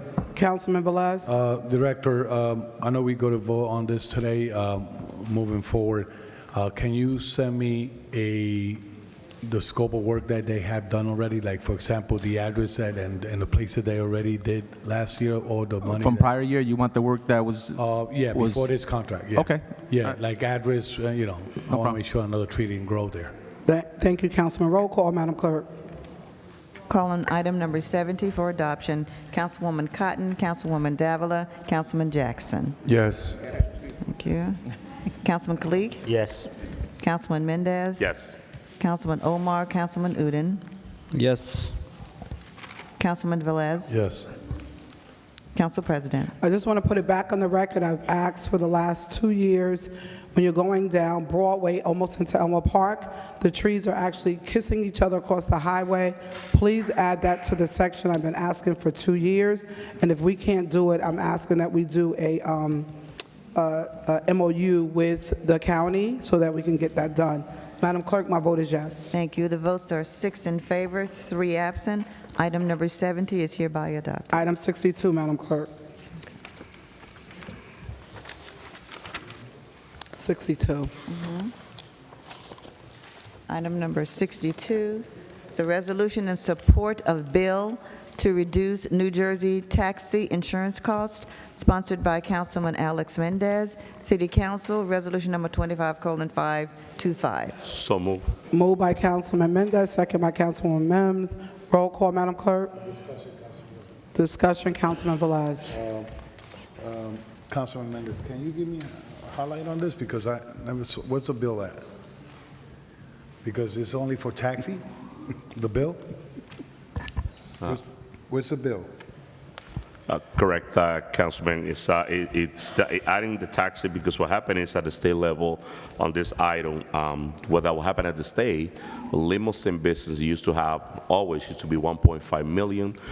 Taxi used to be 500,000. What the state did, they combined. Now our regular taxi company, our local taxi company, instead of buying a $500,000 policy, now they're being forced to buy a $1.5 million policy.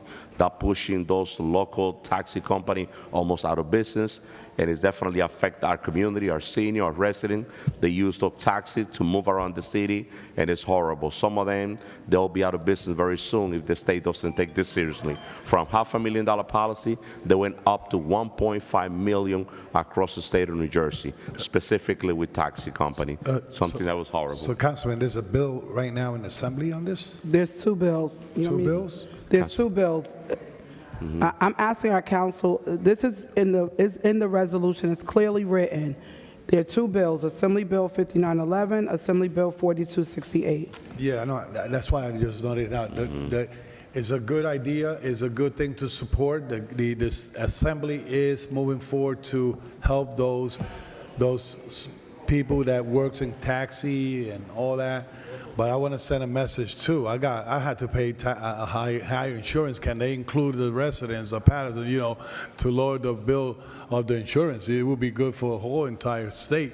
We are the state that we pay a lot in insurance, a lot. Thank you. But it's a good idea to support. It's a good idea. Roll call, Madam Clerk. Council President. Councilman Jackson. So, an increase of your premium to have coverage of 500,000 to 1.5 million is not a big difference in premium costs. It's minimal. It's like when you go buy a day's event insurance for $5 million, $10 million, it might cost you like $100, $150. Do we have any supportive data to support this item? Like how many taxi cab drivers are getting into car accidents or not getting into car accidents? How many riders have had presented claims? I mean, there's a whole bunch of data that should be included with this, including the prospective legislation bill. I mean, we can look it up right now, but it should have been included with this legislation so we know what we're supporting.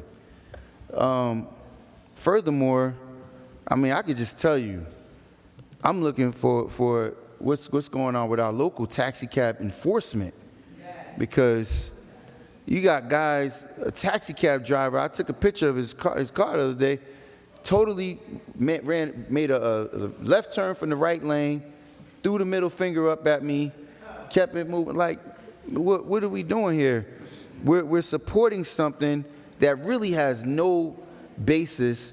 This thing is just a feel-good resolution that's not good. It's just saying, oh, we're in support of what you're writing, but we're not going to provide any supportive data. How many accidents have been reported in the city? What's going on with taxi cab enforcement locally? Let's say if the taxi cab drivers are doing a phenomenal job, great. Where's the data to support this? It's just like, you're just going to do it because it feels good to do. But no supportive data. I'm not surprised, I mean, considering whose name is on this legislation.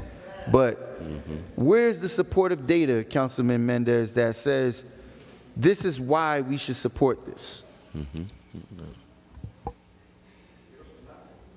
Oh, he doesn't have an answer. All right, Madam Clerk. Roll call, Madam Clerk. Roll call on item number 62 for adoption.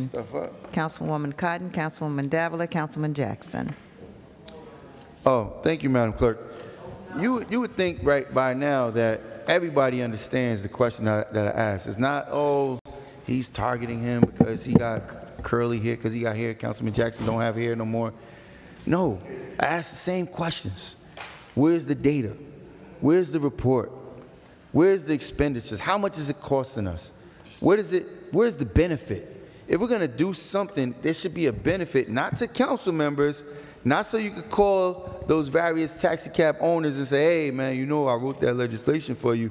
You could buy a ticket to my event. No. What's the result impact to the residents? How does this bill service the residents better? How does this legislation service the voters and the community at by and large in Paterson better? If you don't have an answer, but you want support, you might get their support, but you won't never get my support. My support demands clarity. It demands integrity. It demands results, not for me, not for fellow council members, but for the residents. Madam Clerk, my vote is no. Thank you, Councilman. Councilman Khalid. Thank you, Madam Clerk. Almost every council member on this dais have done a feel-good resolution. Our vote is not going to affect what's going to get done in the state level. We're just not agreeing with them to raise the premium for those taxi cab insurances. That's all. Right, that's all we're doing. There's nothing to be all, I need a data and I need all this information on this resolution. It's a resolution of support. It's a feel-good resolution. I'm not going to waste my time looking at 5,000 probably. If you look at the data from the state level, on the state bill, 5,000 page probably. My vote is yes, Madam Clerk. Thank you, Councilman. Councilman Mendez. Thank you, Madam Clerk. And let me just be clear. Let me just explain the reason why I'm not going to answer you, Councilman. It's very simple. When I see that you just, because you want to create an argument, you mix enforcement with the situation that is being going on, I understand that you just want to create conflicts. I'm not. Enforcement is one thing. There's a department to enforce the law in the city of Paterson. That's one thing. Number two, yes, it will impact the resident of the great city of Paterson just because the premium went double or triple by increasing from $500,000 to $1.5 million. This will help the taxi company keep the price lower to our residents. And they have not increased the price in many years. And I know Councilman Velez is very involved also as well. He understands, he knows a lot of the company. Councilman Khalid also as well. We talk to those business owners. They cannot increase the price because in Paterson, our local residents, they can't afford it to pay $15, $20 for a ride in the city. They can. So that's the reason why we have to do whatever it takes for us to call their attention from the state level to make sure that they understand that. And we have to create legislation like this. I don't see this as a feel-good legislation. You know why? Because we have friends in Trenton.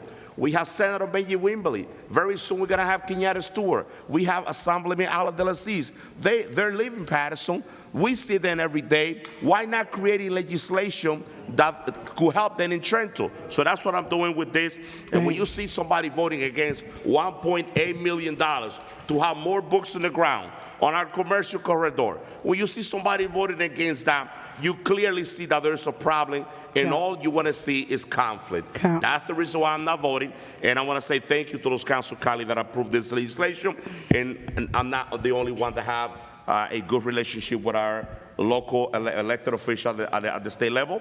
Let's reach out to them as well because we got to work as a team at the state level, county level, and local level. Working together is the only way that we're going to bring a little resource, more resources to the city of Paterson to help our community. My vote is yes, Madam Clerk. Thank you, Councilman. Councilman Omar and Councilman Udin. Thank you, Madam Clerk. First of all, if you notice the last few years, the taxi business decreased significantly because of so many app-based, especially Uber, Lyft. But local businesses are losing anyway. But on top of this, if premium goes high, there's another chance that we can have less taxi business owners in our locality. When somebody is supporting a bill, why not us, Paterson, pushing forward to it? I think it's a good move, Councilman Mendez, and I'm in full support. My vote is yes, Madam Clerk. Thank you, Councilman. Councilman Velez? The difference is that Uber and Lyft, the company paid the insurance. Any loss and wear and tear, Uber and Lyft pay for that. They have an accident, Uber and Lyft pay for that. It's a big corporation, right? So the fact is here is simple. $1.5 million liability coverage. So if I want to be an owner-operator of a vehicle and do service or taxi, one vehicle, I have to have a liability coverage of 1.5. Plus, if there's any losses in my motor vehicle license or any tickets or whatever, that policy increased more. So one car, so you imagine. Before it was $200,000 liability coverage. So I now went up to 1.5. Now, this is resolution to support that bill. I haven't looked into that bill, but yes, we have received a lot of complaints from taxi company that the policy have increased. I explained them. Sometimes those policy increase based on the losses, accidents, the record, the driver, all that stuff. So that makes a difference. But right in the get-go, if a person never had an accident, the person never have points in the license, and want to put one car to work and bring food to the table, they have to have a minimum coverage of $1.5 million coverage. And I think that's a lot. So good luck on the state on that. But with my statement, Mr. BA, I know it's not your fault, but we have taxi inspectors using their own cars to work, using their own car because the city have not supplied a car to them. Please look into that. If there's any spare car, not a beat-up car, a good car out there, give it to those inspectors. They deserve it because they really bring revenue when they get all those pirate taxi out there taking the money from other people that are legally. My vote is yes on this. Thank you, Councilman. Council President? My vote is yes, Madam Clerk. Thank you. The votes are 5 in favor, 1 against, 3 absent. Item number 62 is hereby adopted. Thank you, Madam Clerk. At this time, we're going to open up our public portion. Just to give some instructions to all that will come up for public portion, you have 3 minutes to speak, nothing longer than that. After 3 minutes, we will move on to the next one. Let's respect the time limit. As I ask every week, there is respect on this side of the dais, and we expect a respect on the other side as well. Madam Clerk, can you call the first speaker, please? First speaker is Ernest Rucker. Kindly state your name and address, please. Ernest Rucker, Paterson, New Jersey. What I came up here to speak about, I'm going to change somewhat because you made an appointment today that the city is now being subject to litigation and a lawsuit.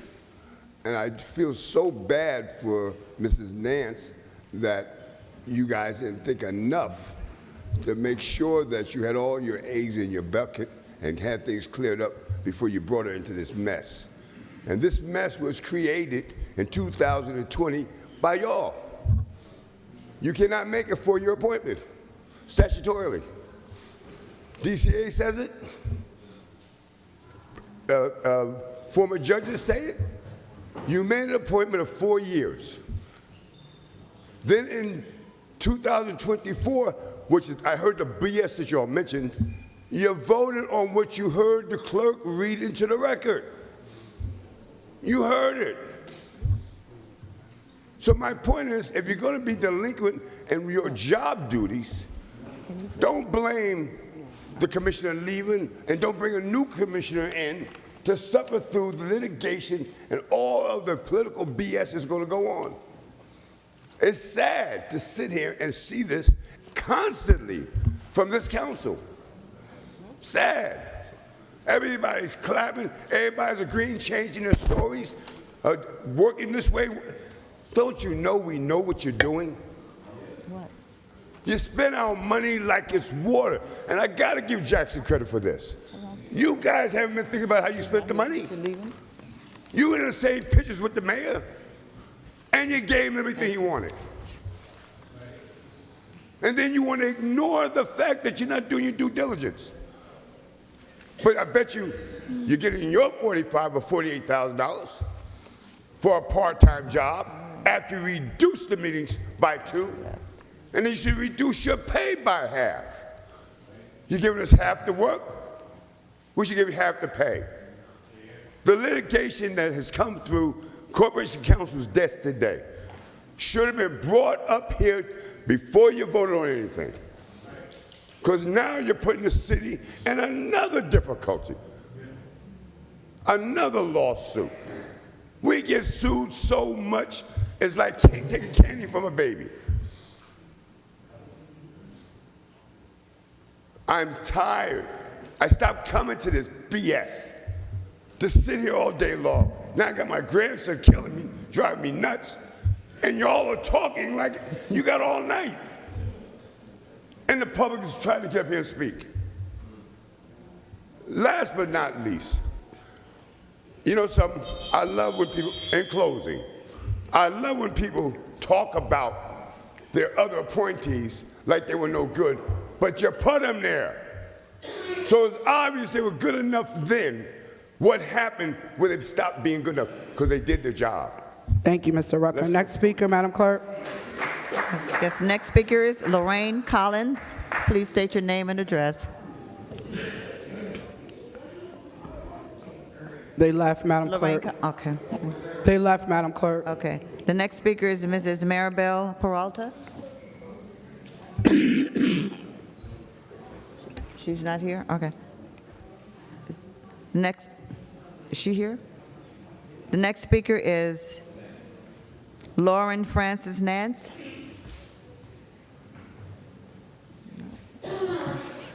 Please state your name and address. Thank you. Lauren Francis Nance, Hillcrest section of Paterson. Decent, safe, and affordable housing are not a privilege, they're a right. Good evening, Madam Council President, Madam Vice, esteemed council members, Deputy Clerk and her team, the administration, and most importantly, the residents of Paterson, New Jersey. I am Lauren Francis Nance, and I'm deeply honored by the Council's vote of confidence to appoint me as a Commissioner of the Housing Authority of the City of Paterson. I said yes to this role because I simply care about people. I care about where they call home, and when things aren't quite right, I want to explore how I can help make things better. For more than 30 years, I've demonstrated my passion for sound, productive governance, common sense leadership, planning strategically, and solid stakeholder relationships. I look forward to bringing all of my experience managing Section 8 properties, nonprofit organizations, and the like to this oversight role. As a business owner, a lifelong public servant, a civic leader, I've seen what happens when commitment meets real action. I'm ready to bring this energy to this work. I come with a balanced, nonpartisan willingness to listen and a willingness to learn. I'm eager to understand what's working and what's broken, especially in the wake of HUD funding facing daily threats from the federal government. I know for sure that Paterson residents deserve more than just roofs over their heads. They deserve decent, safe, affordable housing where families can thrive and where our elders can live with the respect that they've earned. Transparency and accountability are not just buzzwords for me. If you know me, you know that that is how I live, and that is how I work, and that is how I operate. I'll serve alongside my fellow commissioners and all of you to bridge the gap between what is and what should be. To the residents of our City Housing Authority properties and to the over 3,000 Section 8 voucher holders in Paterson, I am here to listen, and I'm here to act within my authority as your commissioner. Your concerns are my priorities. I look forward to helping to build a housing authority that serves you well, and together, let's get it started and let's get it done. Thank you.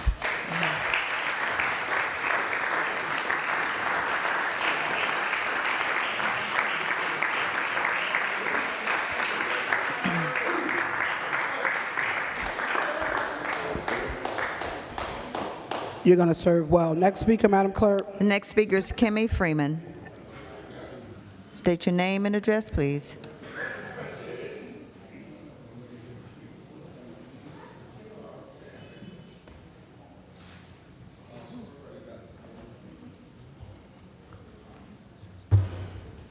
Ms. Dowdy speak.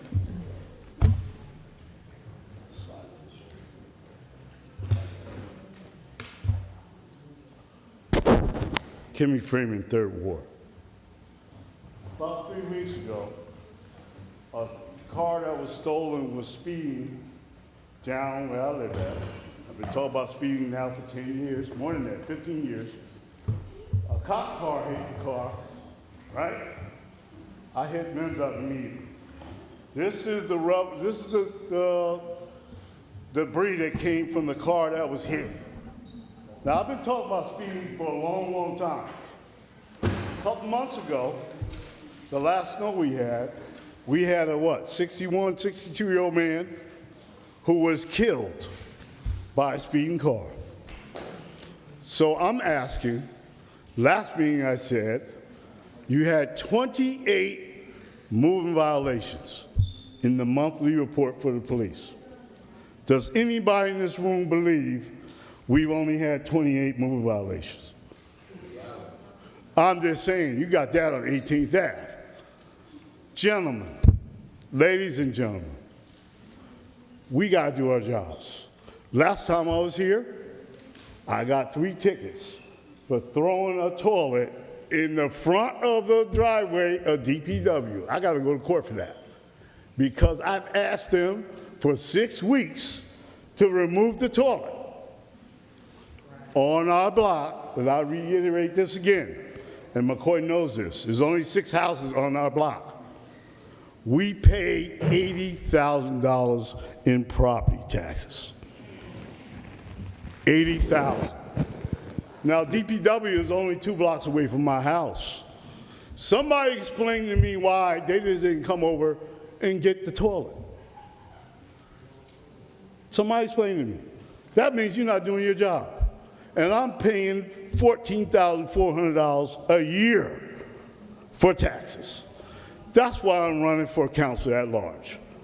I'm going to address the problems that I've been talking about for decades. And everybody here has ignored me. I've already shared my ideas with some of the people on this council. They know what I'm getting ready to do. And guess what? I got all the time to do it. While you're working, I'm going to outwork you. I'm going to outthink you. And guess what, my man? I love you, bro. What you doing with your kids over there sending them to college? Guess what? When I taught, I sent kids to Princeton. I was an excellent teacher. I got kicked out because I said what you're doing to these kids is wrong. And I lost my pension and I lost my career. Just like Ali. I took it on the chin. None of y'all have gone through what I've gone through. I taught, you kicked me out because I said, you know what you're doing is wrong. Thank you, Mr. I'm Freeman. running for at large, and guess what? Next time I come, and the other people think about running, don't do it. Don't do it. Thank you, Mr. Freeman. I'm the only one here that lived in every single Next speaker, Madam Clerk. Next speaker is Elvis Durham. Please state your name and your address. Thank you. No, I'm doing it for nothing. Beat that. If you want to debate, don't even try. Don't even try. Good evening, Mr. Durham. Mr. Elvis Durham, 4th Ward, Paterson, New Jersey. Before I get into my announcements, to all the 30,000 people that's watching us, my YouTube channel is Paterson NJ Good News. My YouTube channel is Paterson NJ Good News. My Facebook page, Elvis Good News, DURHAM.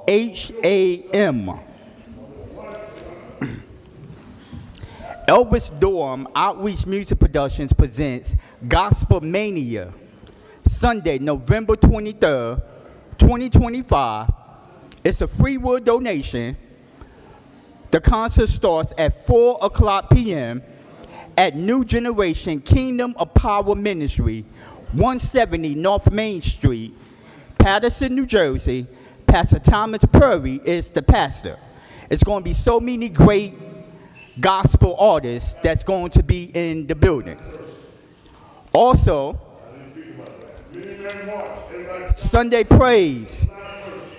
Sunday Praise, Sunday, October 26th, 5:30 p.m., 5:30 p.m., free will donation.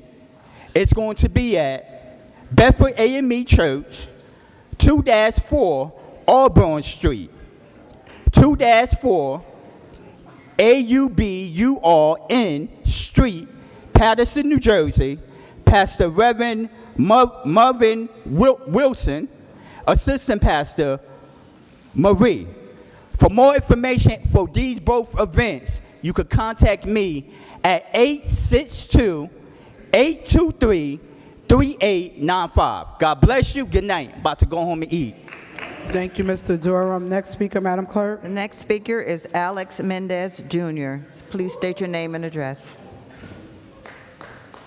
Good evening, Mr. Mendez Jr., school board candidate. All right. Good evening, council members, parents, teachers, and neighbors, community members watching at home. My name is Alex Mendez Jr. I'm born and raised in Paterson, and I'm a proud product of Paterson Public Schools.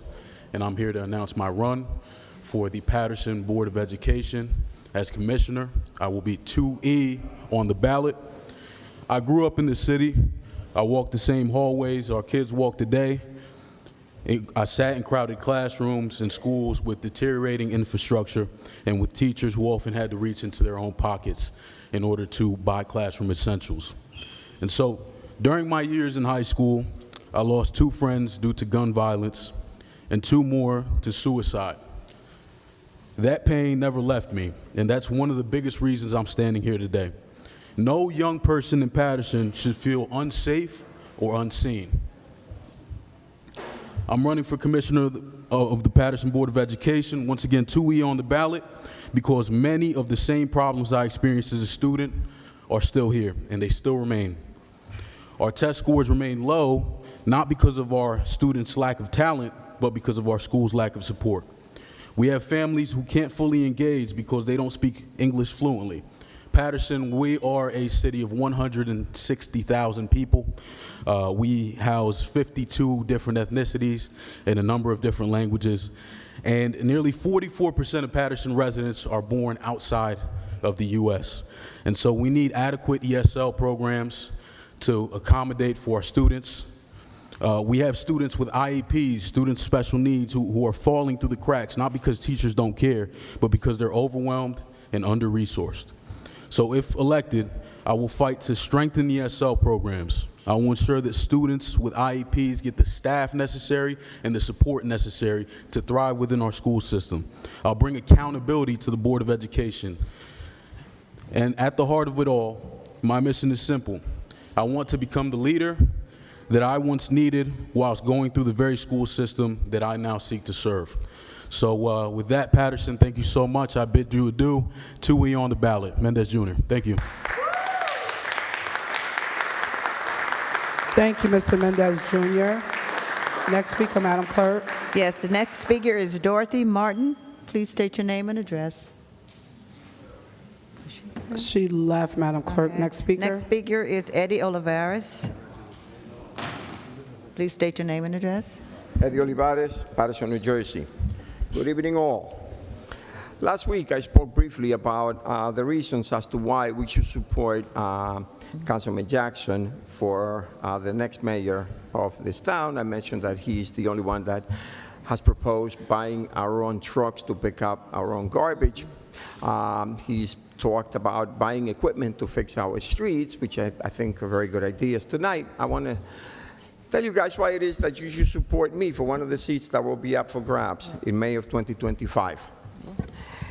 Not once will you see or read an article of a prosecutor offering me 5 years because of illegalities that I've done. Not once will you see anybody talk about $50,000 that I've taken under the table in exchange of favors. Not once will you hear me say, I will call you tomorrow, because what I promised you did not go through, so guess what? Tomorrow I'll call you and we'll figure something out. Not once will you see me appointing family members, only because they're family members, without any qualifications, not once.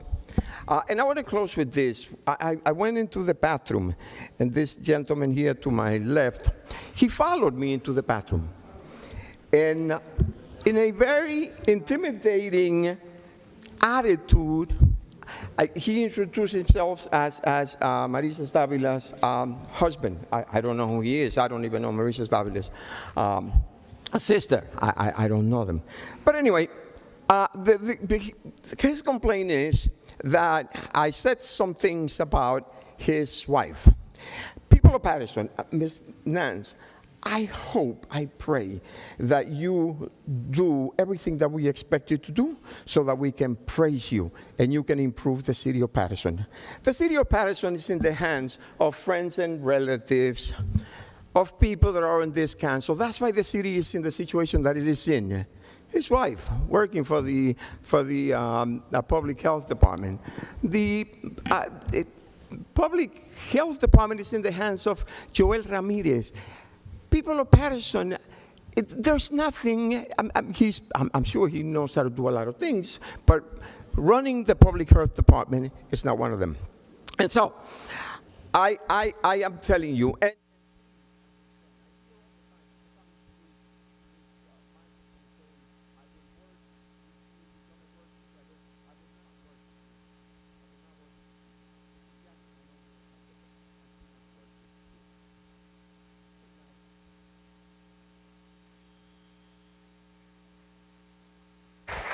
Next speaker, Madam Clerk.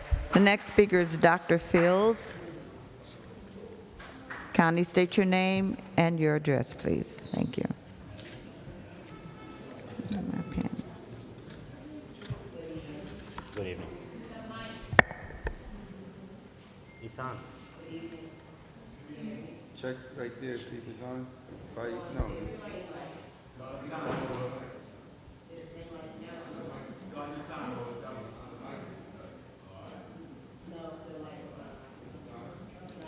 It went off. Good evening.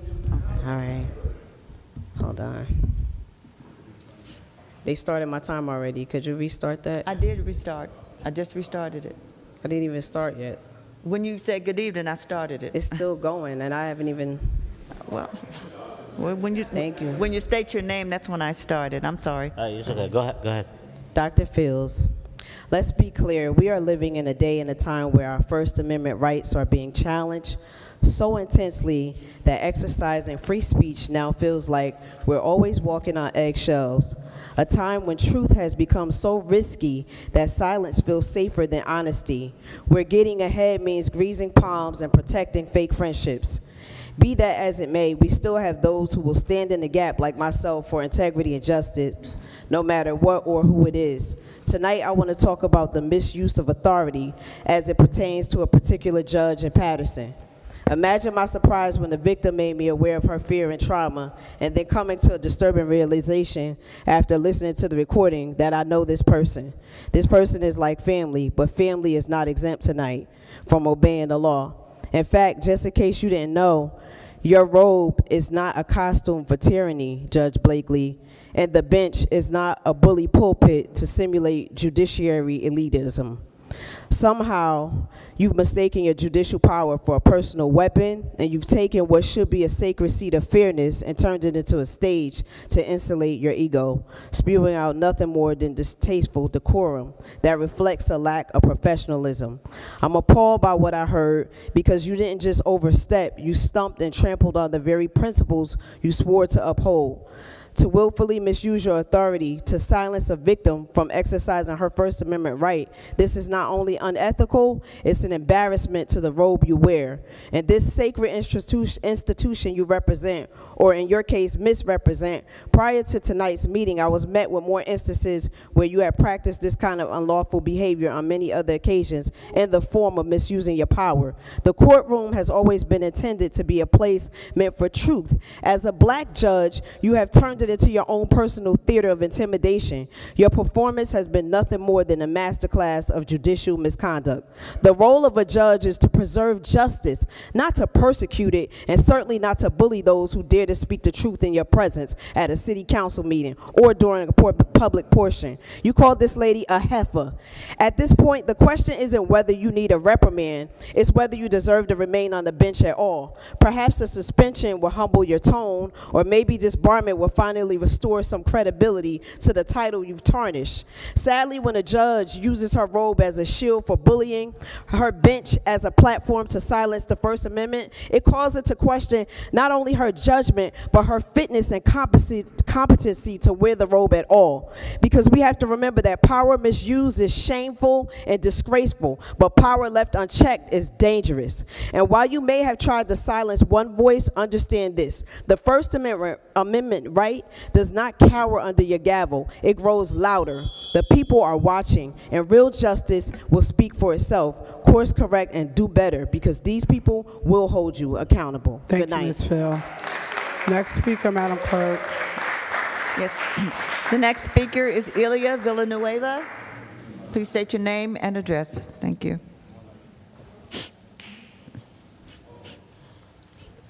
Good evening, everybody. Ilia Villanueva, 166 Lakeview Ave. Councilman Jackson, there's something that we agree on.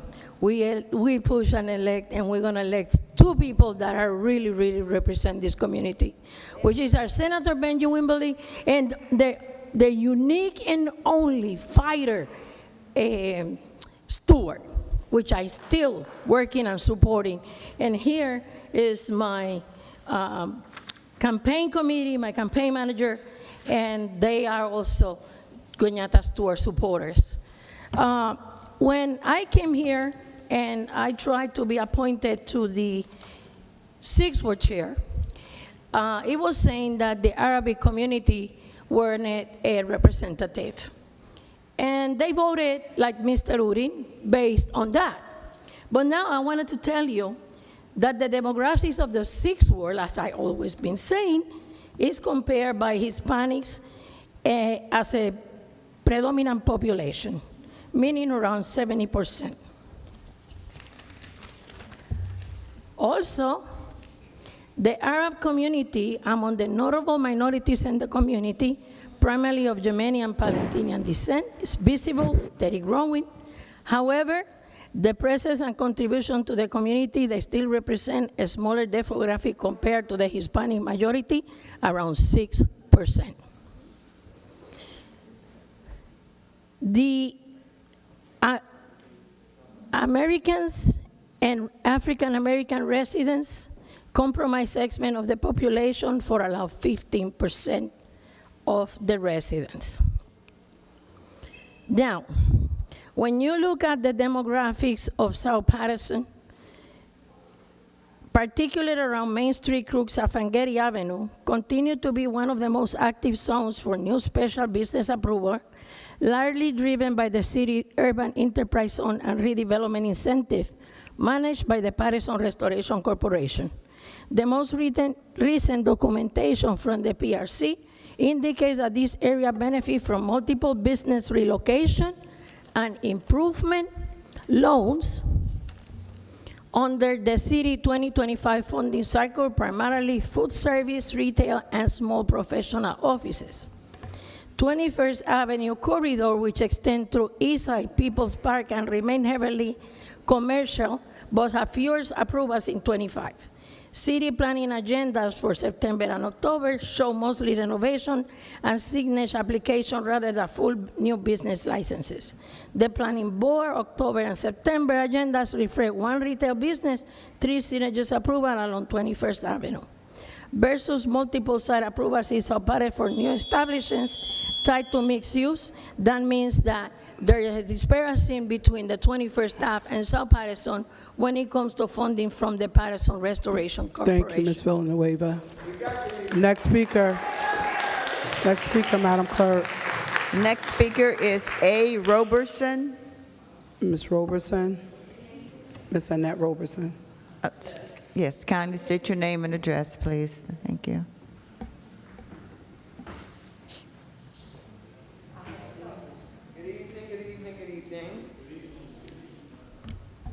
The city problem is more than a 3-minute approach at the mic. Council should be challenged to host town hall meetings in their wards. 101 West Broadway. Garbage has now been on that curb for a week plus. Garbage that has now turned into trash. I challenge the Department of Public Works to go down there to see it tomorrow. Traffic patterns off of Grand Street onto Prince and Del Ave. Del Ave is a one-way, Prince Street is a two-way street. Yielding onto Ward Street is a disaster. Del Ave, if you're yielding on from Del Ave, you have to go you gotta yield, it's a 3-way yield. If you're yielding on to Del Ave off of Prince Street, it's a 2-way yield. Transformation of traffic is a disaster. Blocking of intersection makes it hard for passage. Signage, okay? I'm starting to question whether, because we are a melting pot, our signs are only in English.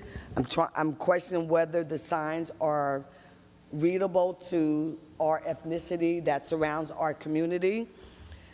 Ward Street going towards Cianci Street, there should be a delay left turn signage because of the school that's right there on Oliver Street.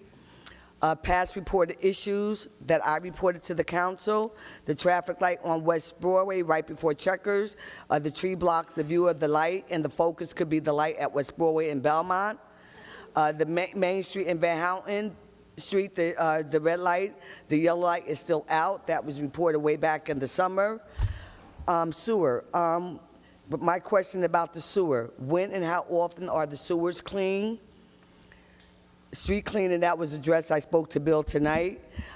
We must be consistent. Competency is a big issue in the city, and there was a prime example of it tonight with some reporting of $65 million needed for a loan for payment of whatever.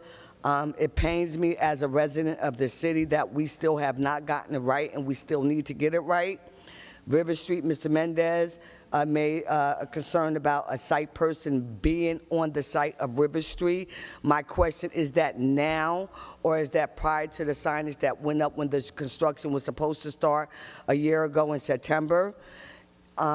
Please, we need these questions answered. The overdevelopment that creates the parking issue in the city of Paterson. My question would be, is there a moratorium for these developers? And if so, what's the time frame? 12th Ave, I rode up 12th Ave about 2 Saturdays ago. Family members used to live on that street. I felt like I was in a can of sardines. It felt so compressed with the overdevelopment. Thank you, Ms. Roberson. Thank you. Next speaker, Madam Clerk. The next speaker is A. Lee. We don't yield time. Come on, I wasn't finished. Unfortunately, I know we don't, but Corporation Counsel, if you can, whatever the other requests you haven't given, could you take them from Ms. Robinson? Thank you. Oh, Javi is here, I'm sorry. Our constituent services, I didn't see, I'm sorry. He's here. I'm gonna walk away. You know what? I sat here for about 2 hours. Thank you. No. Madam Clerk, next speaker, please. The next speaker is Nikki. Madam Clerk, next speaker. The next speaker is Nikki Brissett. Please state your name and address, please. Thank you. Nikki Brissett, 4th Ward. While I may be an unfamiliar face to some, I stand before you as a committed resident of Paterson. At 19 in 2007, I made the biggest decision in my life. I married and moved from Chattanooga, Tennessee to Paterson, New Jersey. Leaving the South for a new experience was a leap of faith, but Paterson quickly became a bedrock of my existence and the only home my children have ever known. Yet Paterson has presented challenges I never anticipated. The sheer density of people here is overwhelming. Houses houses are too close together and there's nowhere to park. My husband gets home from work late between 2 and 3 a.m. and often has no choice but to park illegally. While we know this is wrong, the city is at fault for not addressing this crisis. Our cars are consistently being broken into, and my Honda was stolen last year on the day of my 18th wedding anniversary. You're just collecting money from residents who can barely afford it. It is pure ignorance that new apartments built with such poor quality keep going up without any parking solutions. We also face unreliable street cleaning. We're tired of wasting 3 hours sitting in our cars only to find the street cleaners never show up. There needs to be a way for residents to check if the cleaning is even going to happen. We get frustrated when we're expected to remain calm, but so many of our basic concerns are not being addressed. The volume of mopeds on the streets also feels chaotic. We need stricter rules on where they can drive. While I understand they're a form of transportation for some, the lack of regulation makes navigating the streets a nightmare. I've also seen a troubling issue with job opportunities for Black residents. It seems that positions are particularly in the municipal courts are frequently filled by individuals who lack the necessary qualifications and require extensive training. This suggests that personal connections, not merit, are heavily influencing hiring decisions. I saw this firsthand with my own family friend, Miss Jackie Murray. When I asked her to be a reference, she politely refused, which only highlights a concerning atmosphere where individuals are hesitant to support qualified candidates due to perceived risks to their own employment. It did truly crush me and reminded me of my role in 2023 as a community and constituent relations worker for Assemblywoman Sumter that I had got laid off from due to budget cuts. I couldn't shake the feeling that I would eventually be replaced by someone else who would be inexperienced and paid at a lower salary. As someone with an undergraduate degree in communications, a master's in public policy, the decision left me questioning what has suddenly made me unqualified. Losing a job I was so passionate about after only 5 months was a devastating and disheartening blow. The abrupt notification on my last day felt like betrayal of my professional dreams. I'll finish next time. Thank you. Thank you, Ms. Nikki. Next speaker, Madam Clerk. The next speaker is Yvette. Yvette? Okay, thank you.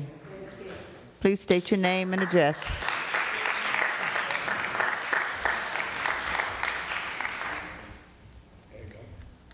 Good evening, everyone. My name is Yvette, and I'm here in the 4th grade. I'm here because my street, Park Ave, is not safe for kids like me. When I go home from after-school program, there are cars double parked everywhere.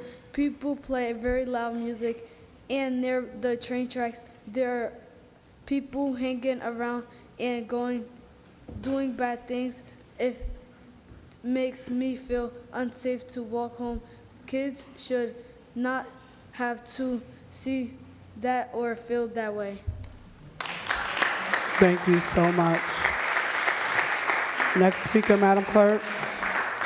The next speaker is Aubrey. I'm sorry. Please state your name and your address. Hi, everyone. My name is Aubrey. I'm in the 6th grade. I go to a charter school. Today, I want to talk about doing the right thing even when it's hard.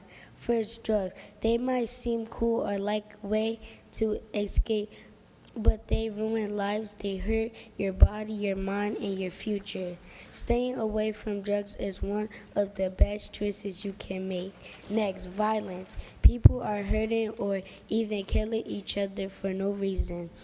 That's not okay. We need more peace and respect. Solve problems with words, not fists or weapons. Even small things like double parking matters. When you block others or break small rules, it shows you're not thinking about anyone but yourselves. So let's be better. Let's care about our community. Let's choose kindness, respect, and smart decisions every single day. Thanks for listening. Thank you, Aubrey. Next speaker, Madam Clerk. I'm not sure how to pronounce the first name, but it's Vernon. I guess it's Vernon Stevens. Venna Stevens, okay. Benna.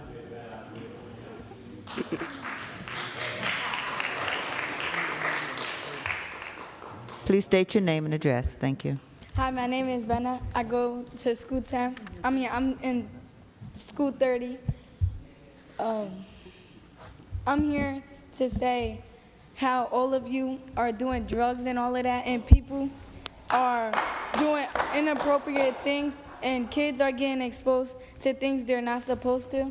And when kids go home, they can't go home safely, and some people aren't even going home, and their parents are upset.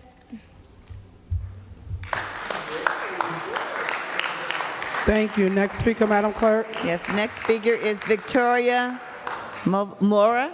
Yes, Mora. Please state your name and your address. Thank you. Good evening, everyone. My name is Victoria. For the past year, many of us have kept records, logs, and video footage of loud music blasting from the same cars every night, even one with law enforcement plates. The noise shakes our homes and our peace. Families can't sleep. All this loud music keeps family awake all night. Because kids can't get enough sleep, school buses have to honk their horns excessively in the morning to get kids up, and makes the problems even worse.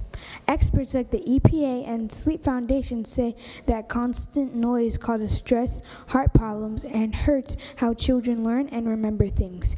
When kids don't rest, they fall behind in school, and our society suffers. I have even forgotten what day it is. This is a serious legal matter. Residents face a 1 in 11 chance of being a victim of violent crime. Many residents and I've personally lived through 7 shootings living in this lawless city. Those gunshots have given me PTSD. I still jump at loud noises because they remind me of the fear and chaos that never ends. Imagine how many other kids my age have to put up with what's been allowed by those in high positions. Then we wonder why our society is collapsing. We've seen Passaic County officers enforcing the law fairly and constantly, often more effectively than local police. We need their full support in restoring order. Law must be enforced equally for everyone, even those behind badges or with influence. Right now, our city feels broken, but God can heal what people have ruined. Leaders must remember that public service is a calling, not a privilege. When we put faith, honesty, and accountability first, we can rebuild safety for families, students, and the most vulnerable among us. Please act before we lose more lives, more peace, and more faith. May God guide you to do what's right. I also want to thank the Paterson Community Police for all they do for us kids. Thank you. Thank you. Thank you to Paterson's leaders. Yes. Next speaker, Madam Clerk. Next speaker is George Mariquin. Please state your name and your address. Thank you.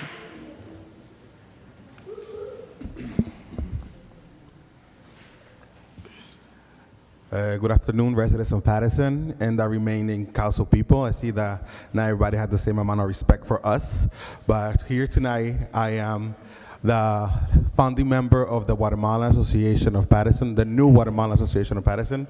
And the reason I'm here is to let everybody know that we support Ilia Villanueva and what she's doing, because we need new faces here, apparently.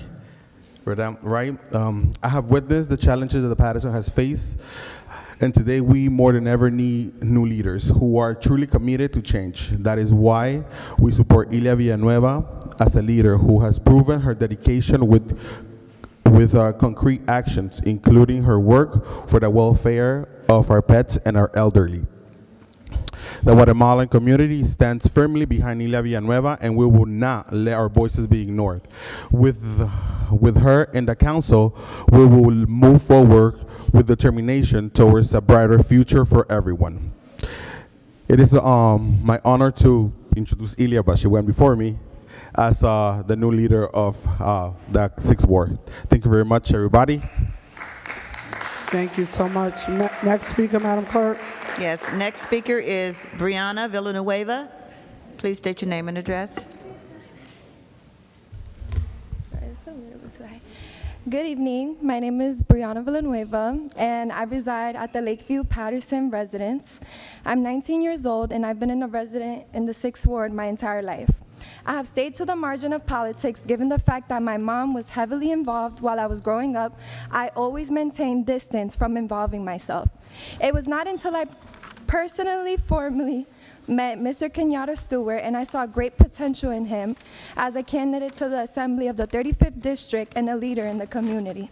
I decided to be working as a challenger for his campaign this past June in the primary election in School 25, and everything was going great. I had took one of my breaks, and Councilman Ibrahim Omar approached me and began to harass me and asking me personal questions such as, what was my position? Was I a challenger or poll worker? Who was I working for?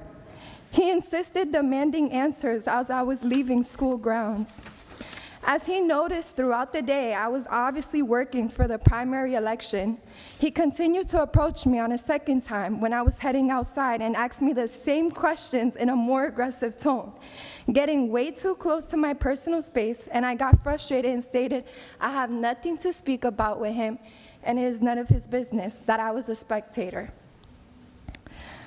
Give me one second. Hold on, give me one second. Clearly he got upset and he was arguing with me. Candidate Ronnie Herrera happened to walk into the parking lot and intervened on my behalf. Then Councilman Ibrahim Omar began to argue with the other candidate, Mr. Herrera, as well. Kenyatta's whole team of lawyers came to intervene and end the situation, including Dr. Rina Tavares, who came to intervene. Many candidates and city elected officials sat inside the parking lot, intimidating voters across from Kenyatta's poll workers who were stationed, who were also teenagers working in their first election. As a female, I felt very uncomfortable. I felt like he wasn't letting me do my job. And for me to be my first experience working in an election, it was very negative and made me question my safety and if I ever wanted to work in an election again. I wanted to come behalf on the young people. I believe I need more young people involved in the political process and working in elections. Many young people don't get involved because they get intimidated by attitudes like the one Mr. Councilman Ibrahim Omar displayed that day. So I will ask for police presence on the day of the election for safety purposes for myself and for voters and for the poll workers. He never formally apologized, and it is not needed at this moment. I also want to thank you, everyone who has supported my mom and endorsed her for the 6th Ward Council, and please remember to vote 3F, your Hispanic candidate. Thank you, Bray. There are no more. Next speaker, Madam Clerk. The next speaker is Myra Torres. She's not here. State your she's name here. and Dr. address. Rina. Thank you. Dr. Rina Tavares. Dr. Rina Tavares. No, she's not. She said no. Oh, okay. Myra. She's not speaking, so Myra, I'm sorry. Please state your name and address. Thank you.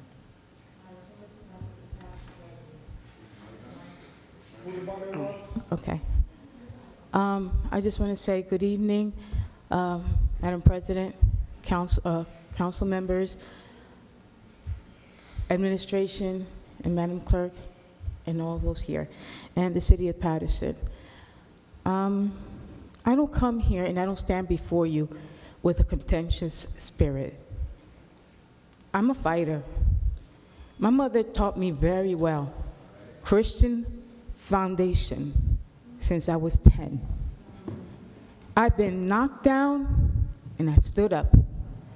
I've been bullied throughout my childhood, teenage years, but I fight clean. When I present facts, I present real facts. I don't have to come to defend my sister because she has a mouth on her. But I don't like anyone coming against a family member that I don't get involved in anything that has to do with her life or her politics or anything else. I don't bash anyone. I respect each and every one here. Every one of you, at one point or another, minus one, I think, has gone to my house and has been welcomed and still will be welcomed in my house. Because there's a lot of things I don't take personal. But I have to remind you, council people, the disrespect you have between each other, some of you, doesn't mean that the family members have to tolerate that. I'm not going to tolerate that. I will take measures. This gentleman over here spoke about me ill for no reason whatsoever. He doesn't know me. I've been working in the city for 3 years, almost 3 years, and I am competent.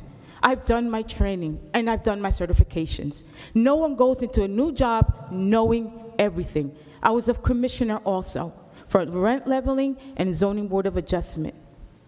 I have integrity, but I don't have to disrespect people, and I don't have to throw jabs at people's family. This needs to stop.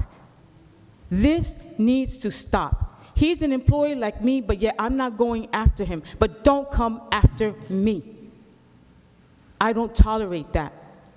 If you're going to say something about me, say it with facts. She never appointed me because I was hired through the municipality. I am more than qualified to do my job.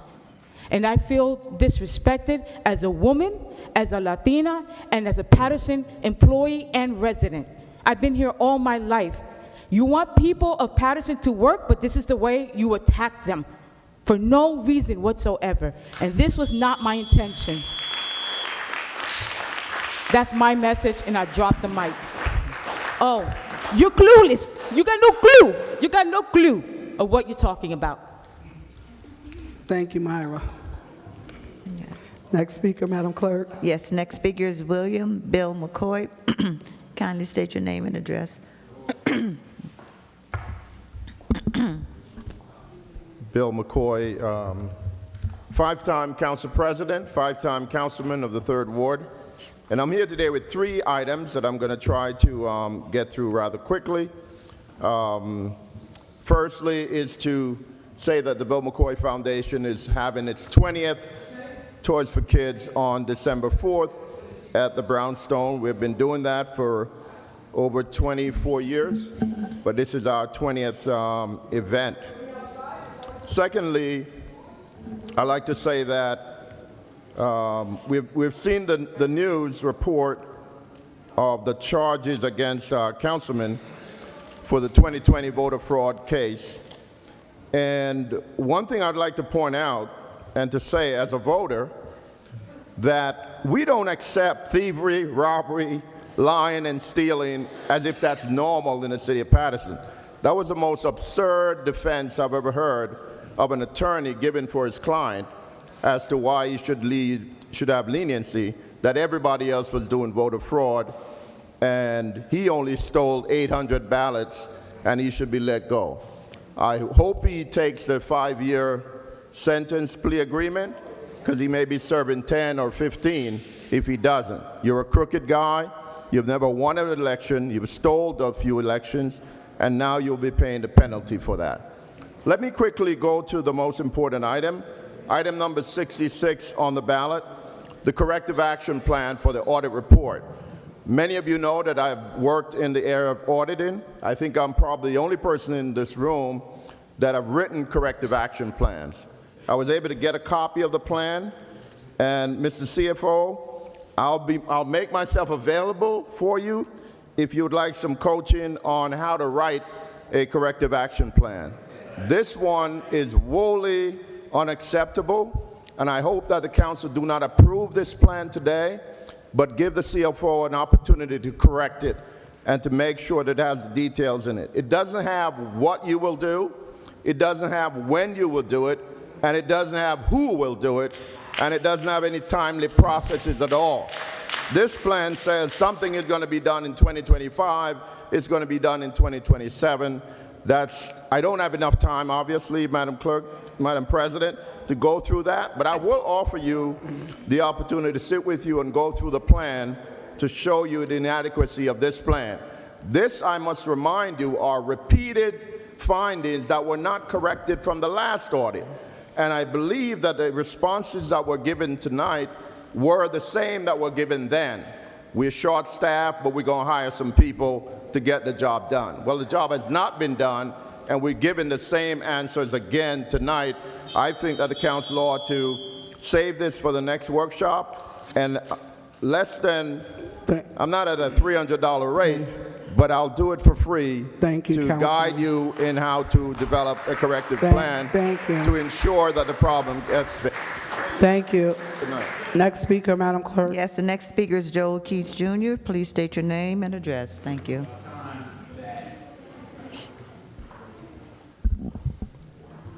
I will be reading excerpts from a presentation by Charles and Inez Barron, former council and assembly members from East New York, Brooklyn, where they successfully prevented gentrification for 21 years.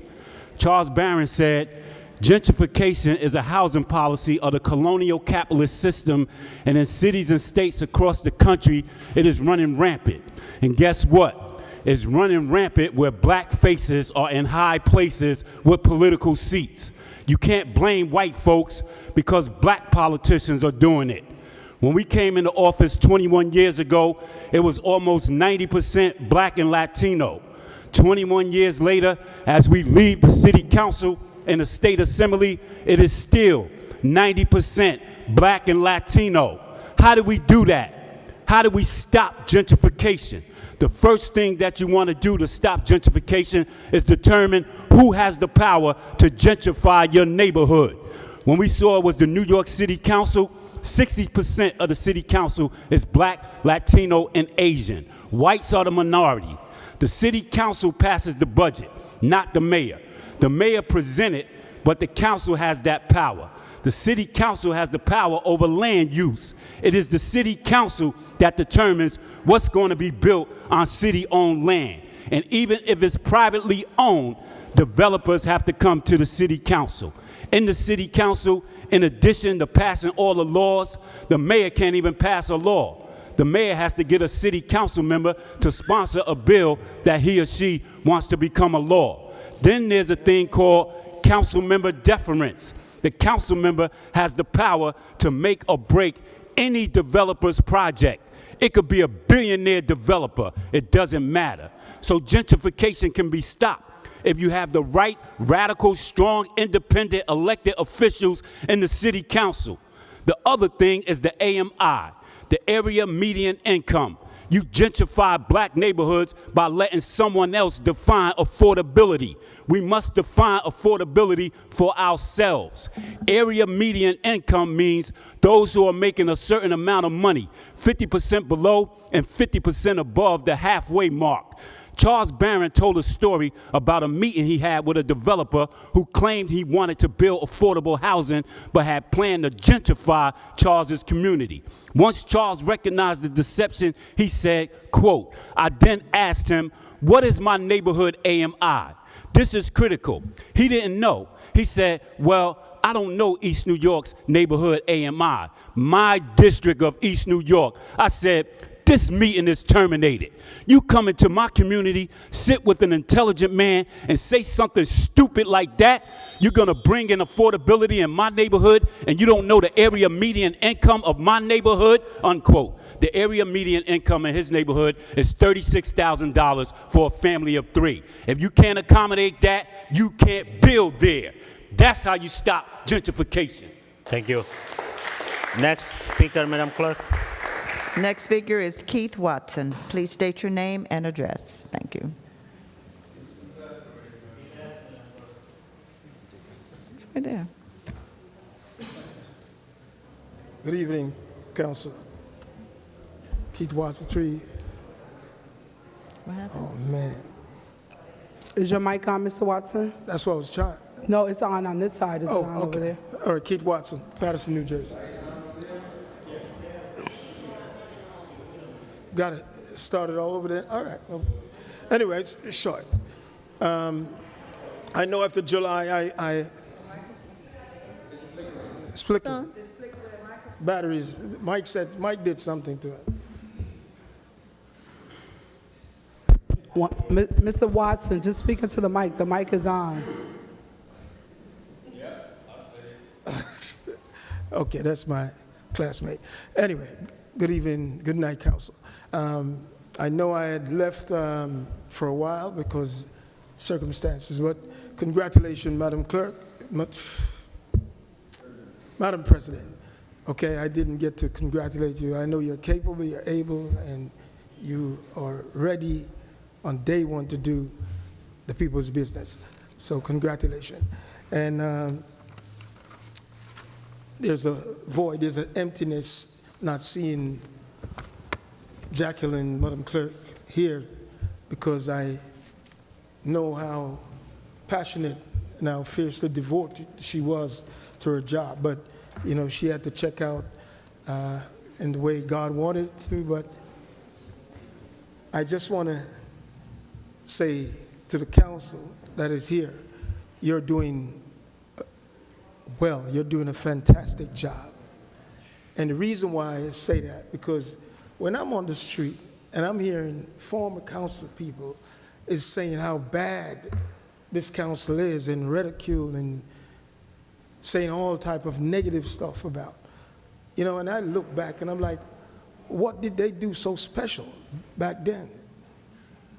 I mean, one former that just left here, I mean, this tax situation we're in right now, if you go back 18, 19 times, yes, yes, yes, yes, the taxes. So don't blame this council now for the problem that we're in, because somebody made that problem. And we're asking the council now to try to dig us out of a problem that they made. And you know, some people just got to understand, you know, when their time is expired. And it's either they don't have the mental capacity to really understand that everything has a limit. And they come and run into the rooms, and they come into the room and try to just put on a show and a stage and parade themselves, you know, okay, you know, with this polished rhetoric and this ostentatious way, you know, like, okay, this is, but the thing is, Alex Mendez did such a tremendous job.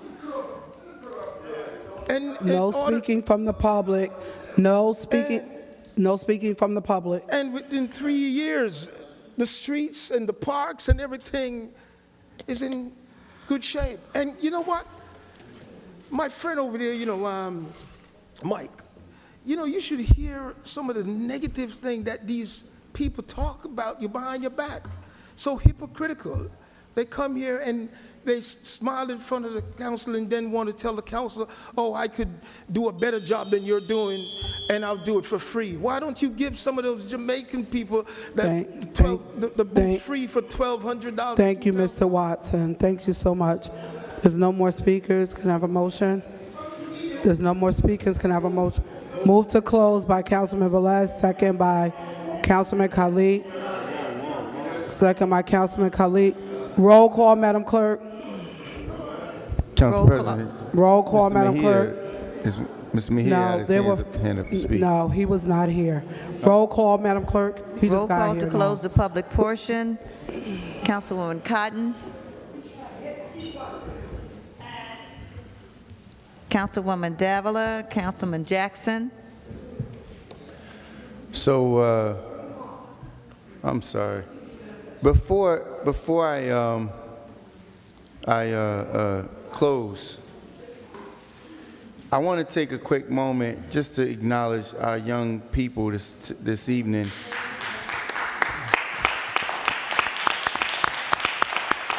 And I apologize because I should have had them prepared for those lovely Mora girls as well. I did not know that they will be here speaking tonight. but I did prepare some some recognitions. Mr. Olivares, if you can, I know you're not on the clock, you're not working at this moment, but some community members saw these young ladies speak before, and they thought it not robbery to make sure that they had gifts prepared for them. The only thing that we're providing, we provided the acknowledgments.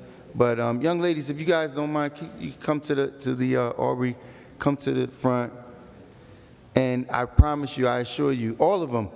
Actually, I only had the 3 citations prepared, but I will, provide them for. Go ahead, Ms. Moore. Yes. I'll have a citation for them tomorrow. All right.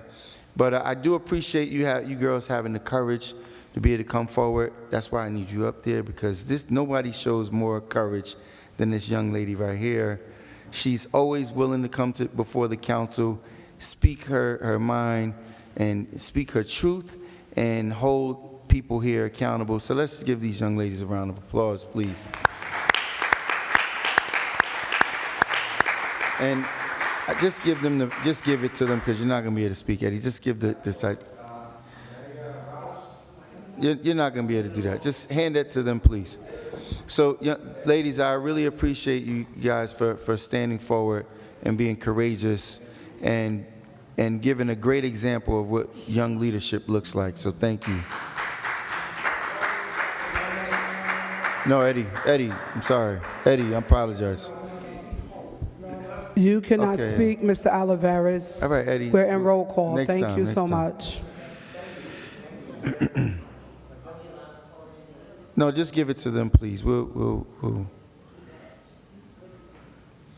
So we're in the closing of roll call. We'll make sure that we bring these young ladies forward again to make, to do something in a totality. So let me start by saying this, because I want to send a clear message out to everyone, those watching, those who were here a moment ago speaking, those who've complained, other council members who might complain. One, I never utilize my position as a position of authority or power. I've never done it at my establishment. I won't do it here. Yes, Mr. Olivares is employed as a legislative aide. His work hours are normal work hours from 8 a.m. As a matter of fact, 5:30 a.m., because every morning I could depend on a call from him. We do a briefing, and we talk about what's happening. In fact, Mr. Olivares has been picking up a young lady who was not only illegally evicted from her place, and I do want to thank Joel Ramirez for helping to provide hotel for this young lady while we find her permanent residency. But we had to reach out to the chief of police, the officer in charge, because the landlord was refusing to give this young lady access to her home to retrieve her belongings. So not only was she removed from her home by the landlord providing some inaccurate documentation, but then they were breaking the law, because anyone who's evicted is entitled to their things for a period of 30 days. The landlord has to hold their belongings. This young lady reached out to me, or actually somebody reached out to me on her behalf, because she wasn't being allowed to get her things. She was evicted on the 10th, wearing the same clothes from the 10th. And she spent her entire check last week for a few days in a hotel. Now we're assisting her, and Mr. Olivares has been picking her up in the morning, taking her to work, because her car that she once had was taken from her. So for everyone who's complaining about the work that he does for me, he has a constitutional right like anybody else. And I will never, if he could come here and speak poorly about me, and he tells me, this is why I love him, because he tells me to my face, he says, let me explain something to you, Councilman Jackson. If you do something wrong, I will come up there and tear your, and believe me, I believe him, and I respect that. So if he comes up here and speaks negative about somebody, he has the right to do so. He is not here in his capacity as an employee. He's here as a resident, a taxpayer of the community. He has the right to say whatever he wants to say. It is called America. So all of the threats about you'll hear from my lawyer, you say, listen, do whatever you got to do. Make yourself happy. I've never told anyone who's assisted me, who's worked for me, oh, you can't do that, you can't say that. I give you a suggestion. You hear him talking all the time. I make suggestions to Mr. Olivares. Maybe you sit and say it this way, but he's entitled to say and speak however he wants to speak. And that means, yes, I am running for mayor, and when I do win the mayor's seat, because I will not have employees of the city afraid to come to the microphone because they're being mistreated. They won't have to call a councilman in the wee hours of the night to tell the councilman what's happening to them. They won't be afraid to come to the microphone night in and night out because I won't run this like a dictatorship and try to use my authority of the seat to intimidate people while I'm failing the community. So everybody could complain what it is. The reality is what it is. I don't know what the heck Keith is talking about. All you got to do is go outside. Right outside this door. It's atrocious. While everybody else wants to praise, we're not going to do that.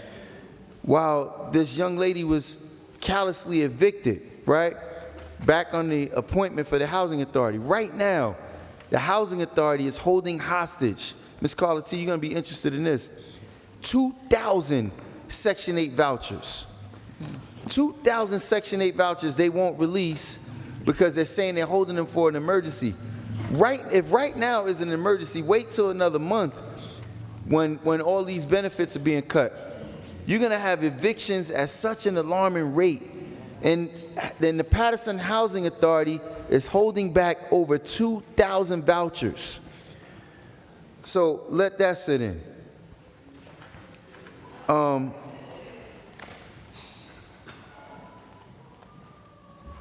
And Ms. Torres is absolutely correct. First of all, just like Eddie has the right, she has the right to come here and express herself. But what's disappointing is how,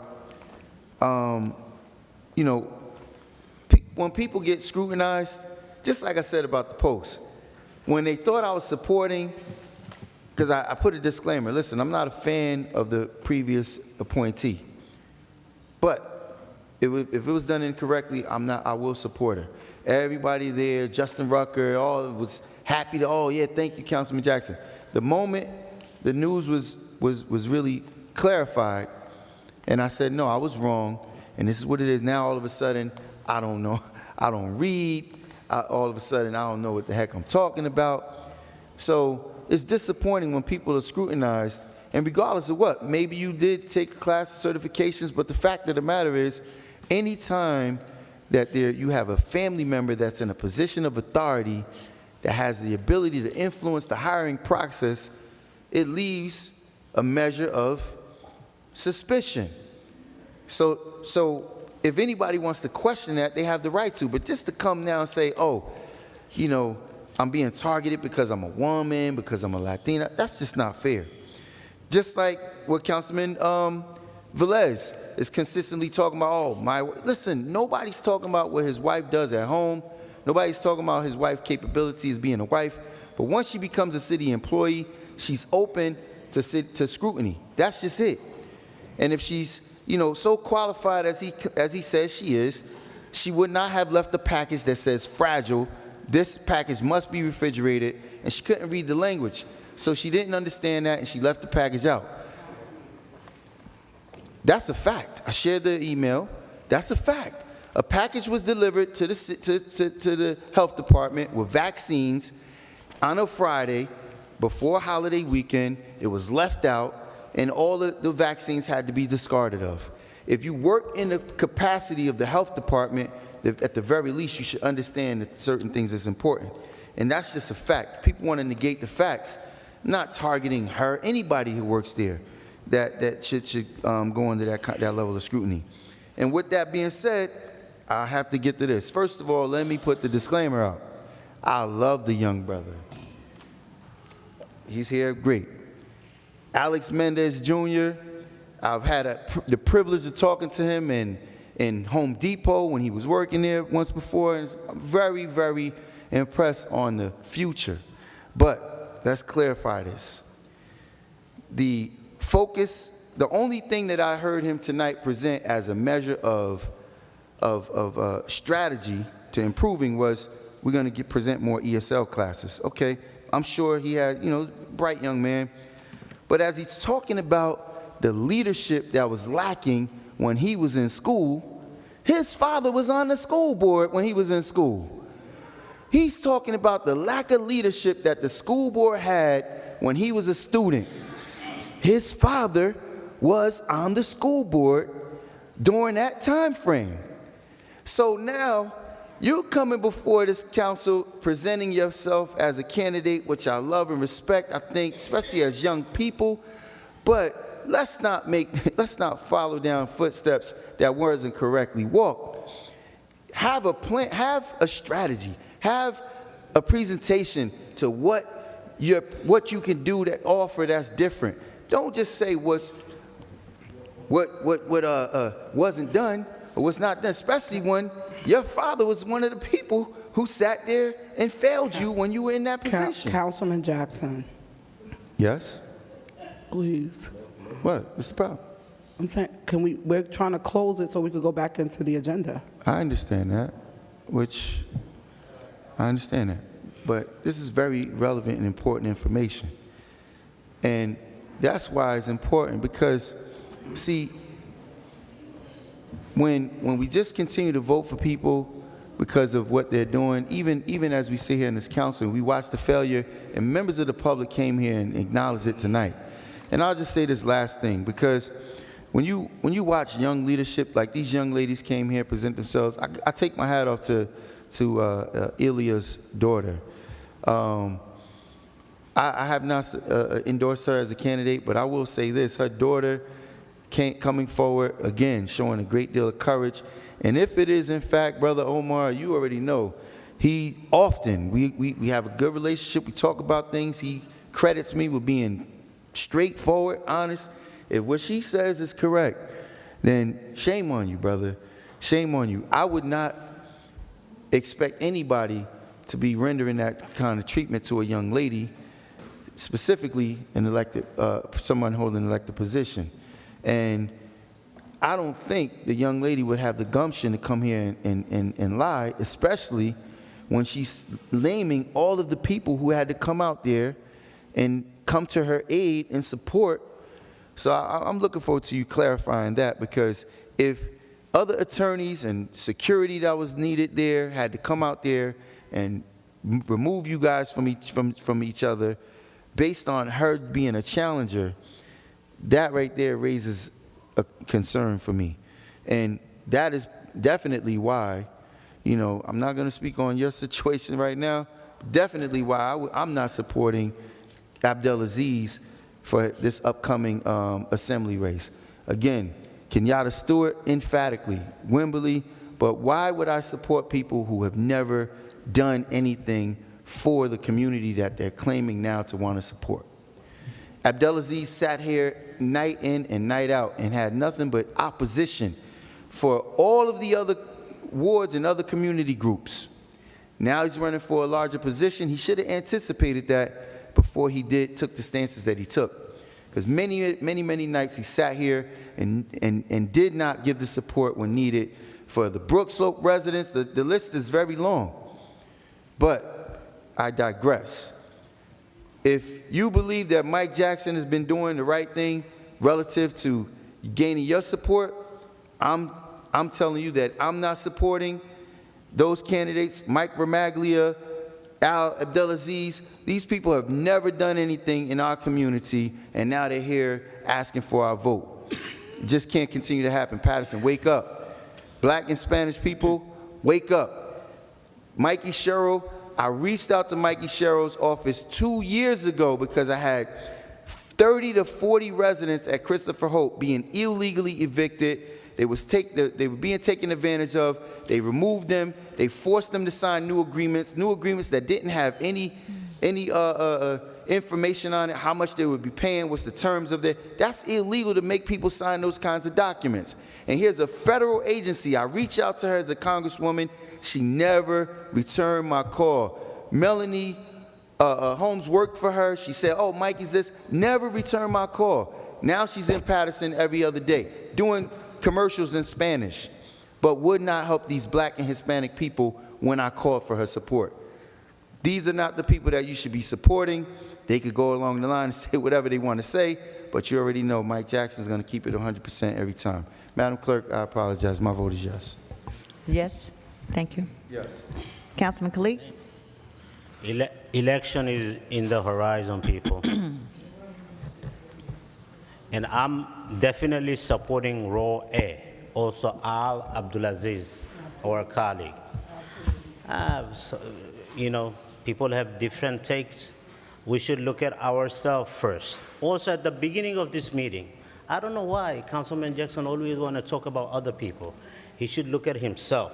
The beginning of this meeting, he said, I am a poor excuse of representation. Go walk around in the second ward and go walk around in the first ward and see the difference. It will tell you it's totally different story. So you should be ashamed of yourself. You are the poor representation of the first ward. I go out there every day. I see anything, I report it. I call the people who need to get reported to.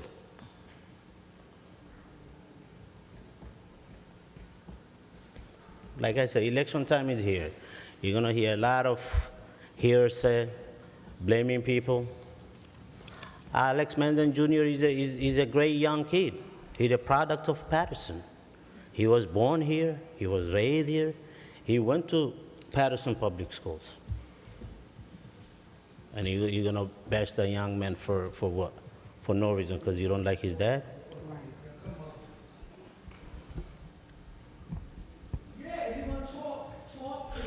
There's no talking across from the public. Ma'am, Councilman Jackson spoke for about 10, 20 minutes. He's the one who's been talking all night, wasting your time. Please.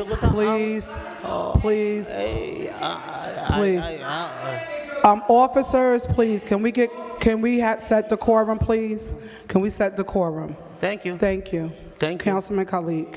Thank you. I have said what I said. My vote is yes, Madam Clerk. Thank you, Councilman. Councilman Mendez? Thank you, Madam Clerk. I feel very happy and I feel blessed today. Council President, I will just exceed my 3 minutes. I try to keep it brief, but let me just start by saying that I feel blessed. God really blessed me because a lot of people brag about different things, about business, about their finance. Even though I've been a business owner for over 20 years, I've been putting foot on the table with my hard work, doing business, doing real estate, with my transportation company, and all the business that I have done it. I feel very proud because God blessed me with a beautiful family. I brag about my family. I have a 70-year-old young man, Daniel, who is on his last year of high school at PCTI and getting ready to go into the Marine to serve this nation. I have my daughter, Maya, who is a beautiful, beautiful, extremely young lady that is at Howard University in Washington, D.C., very soon to be a doctor. And I hope that she come back to our city to serve our community. And I have Alexander Mendez, born and raised in the city of Paterson, went to Norman Square, School 18, Norman Square International High School. William Paterson, he got a mayor, he graduated with a mayor business administration and marketing. And he's on his way back to school to become a lawyer. He went back home because he had to study. He getting ready to take the exam to going back to school to be a lawyer. I'm proud about that. When people talk, don't listen to what they say. Look the way they live and how they act. I've been married for 25 years, and every day I wake up early, and I feel proud about what I do because I work day and night to make sure that my family is okay and to serve our community. I'm always saying that I could do this job for free at any time because I really enjoy what I do. I came to the city of Paterson, trust me, believe me, I moved to 429 Toro Avenue when I came to the city of Paterson. I used to live in an attic. That was my first property that I purchased. This city gave me everything I have. I've been traveling all over the place, and I've been doing fine. But every morning I wake up with the desire to make other people's life better. My goal is to impact the life of the people around me. And you know what is funny? The former councilman that was here, I see his face and I laugh because he's a church guy, and I see him laughing because somebody's going to jail. I feel like, what is this? But it's still in my mind. But I'm happy. You know why? Let me go back. Just with that being said about my family, I would like to ask the resident of the city of Paterson to go out and vote. Alexander, he's the right person to be sitting on the board in one of those seats. Born and raised in the city of Paterson, but he's ready to serve. He's ready to serve. Going back with me, I remember back in 2020 when that election happened. And I say it's from the beginning, almost 6 years later, that this was political, because you'll see where we are now. When they rushed to charge me, they rushed to press charge of me to stop me from taking my seat. Then they ordered a do-over election. But on top of that, with the negative press and my opponent attacking me and flyer calling me a criminal, I still got the flyer saved. I beat him in November with everybody against me. The party, everybody in the city of Paterson against Alex Mendez. I beat him really bad. He took me to court to a recount. He lost again. And in 2024, I beat him again. So to the resident of the city of Paterson, you have a person that lost 3 times. I'll be embarrassing. Now, let's move out of that. You know why he lost?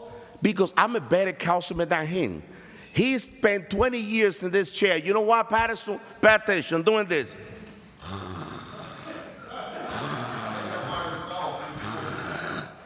I call him a sleeping councilman.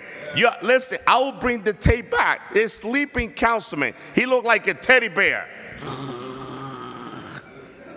He was a teddy bear, a sleeping councilman, and a yes man for tax increase. He voted 20 times. The 20 year voting in support of tax increase. It's incredible. Now, you know why I'm winning Paterson? Because I'm not a sleeping councilman. I'm better than him. I'm more effective than him. And I love people and I care about people. I care about my brothers, my Jamaican brothers and sisters, because of Alex Mendez, Key Waxel, Councilman McCoy, Councilman Jackson.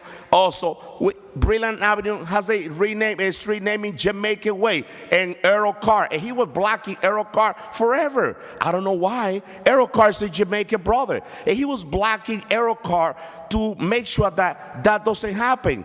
When that came to my attention, and honestly, it wasn't my idea. It was Commissioner Errol Carr's idea.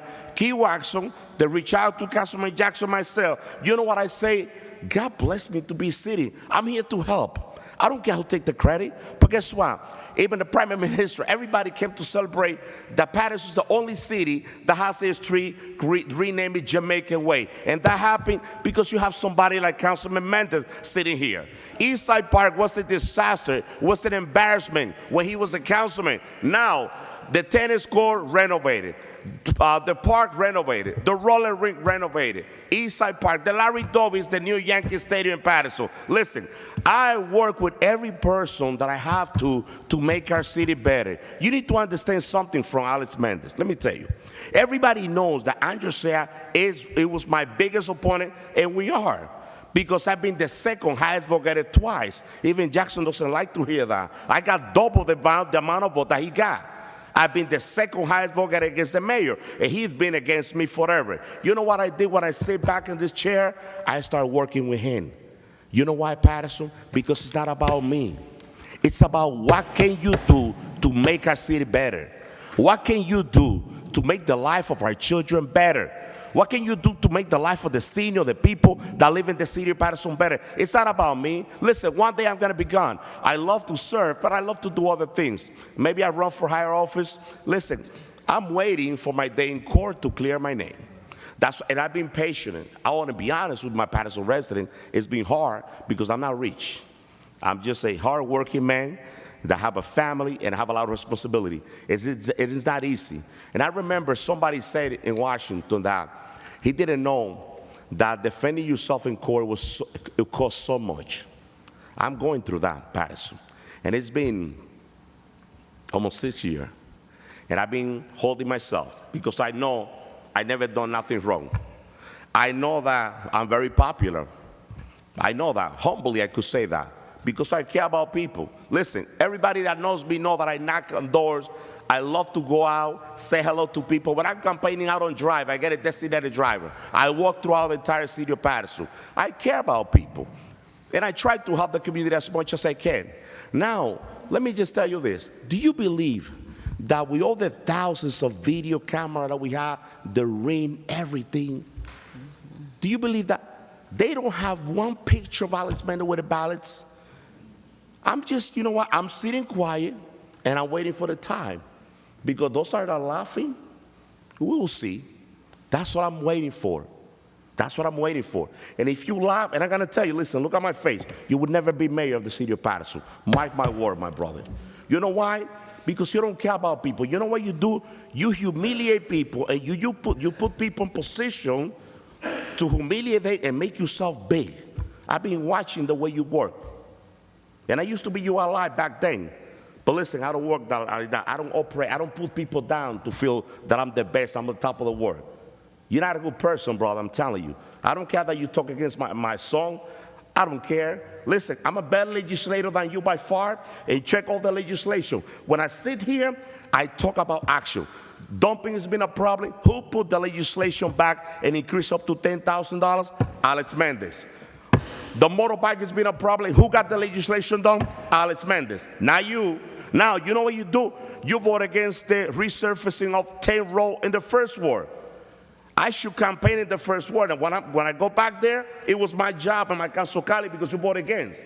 You vote against the reconstruction of River Street. So you could talk about me. The time for debate will come. But listen, I don't pay attention to you because when you humiliate people to feel better, I will never engage in any business, any conversation. In business, I learned something, Paterson. When you're dealing with a person that have a good heart, you could work things out. Come on, Councilman. I will. In closing, you could work. But when you have a person that have an evil heart, there's nothing that you could do to make another people's happy or better. My job here is to make the life of our resident better. My job is to work every day with my council colleague. I don't need to take credit for no, we're a governing body. And I'm here serving the people. And when I get back on the ballots, if you want to vote for me and you believe that I have done a decent job, you put me in.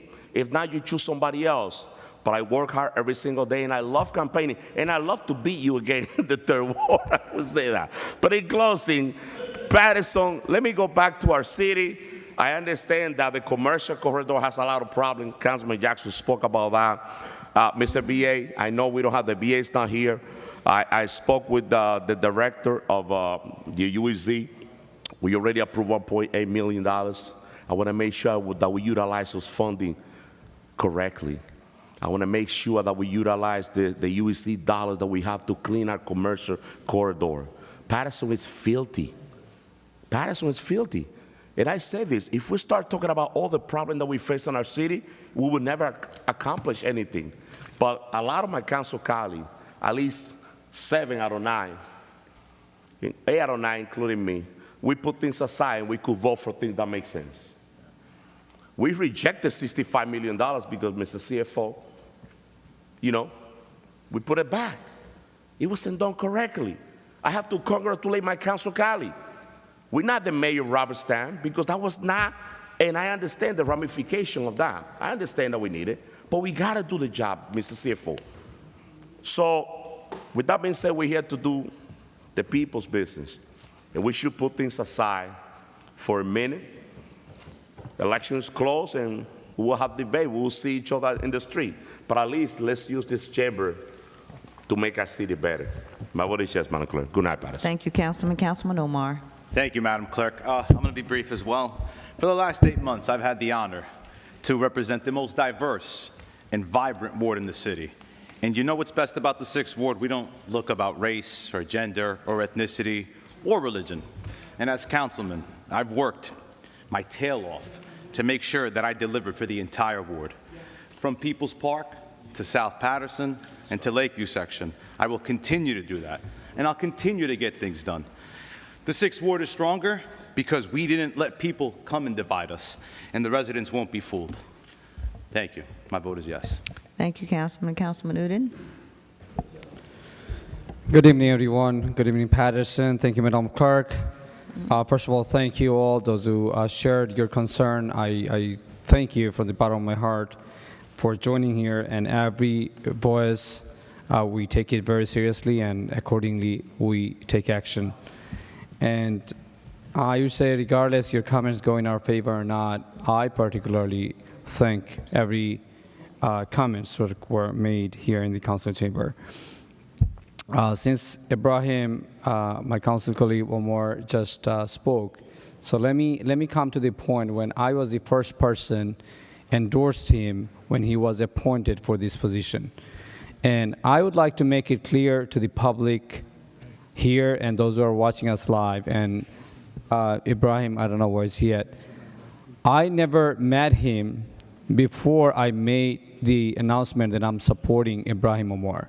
My first approach was I sat down in the community and asked them who are they looking for.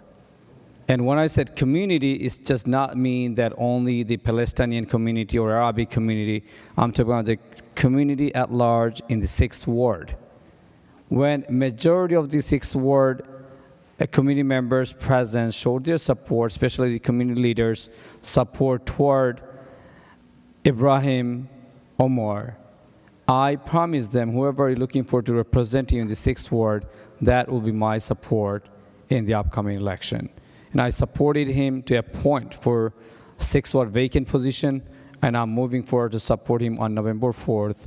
And I see that community coming strongly to support Ibrahim Omar in the upcoming election.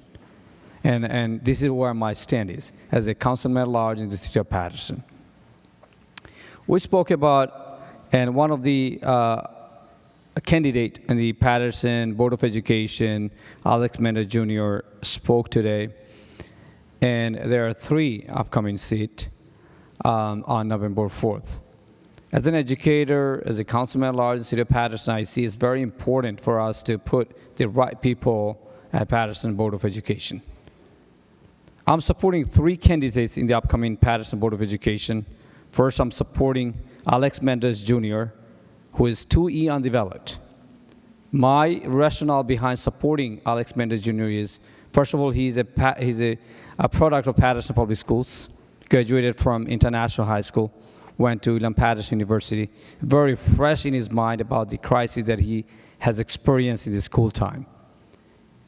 As he mentioned that he has seen 2 of his friends lost their lives, 2 committed suicide, has seen that how IEPs and special education programs are neglected, how resources are limited, how standardized test performance is very low compared to other schools in our state. And when we're blaming the talent of our children, but we are not providing enough resources. And when I see that he's able to recognize those problems in our school system, and first time after meeting him, I truly believe that he's the right person for the upcoming election.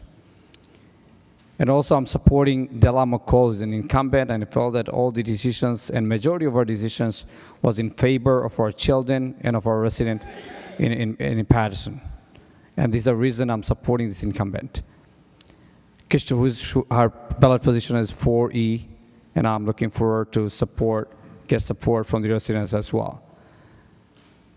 As an educator, I feel that someone who is from education background would know about the importance of putting children first. And this is the reason I'm supporting another educator, Christopher Small, who is 5E on the ballot. And so when I supported these 3 individuals, there are rationale behind, and I am asking the resident to support these individuals who cares the money that you are putting in, especially the tax hike. I like to make sure that they are not just raising taxes, but also using it properly. So I am seeking for your support, Paterson, in the upcoming election for 2E, 4E, and 5E. And I'm strongly not just endorsing, I'm knocking doors on their behalf.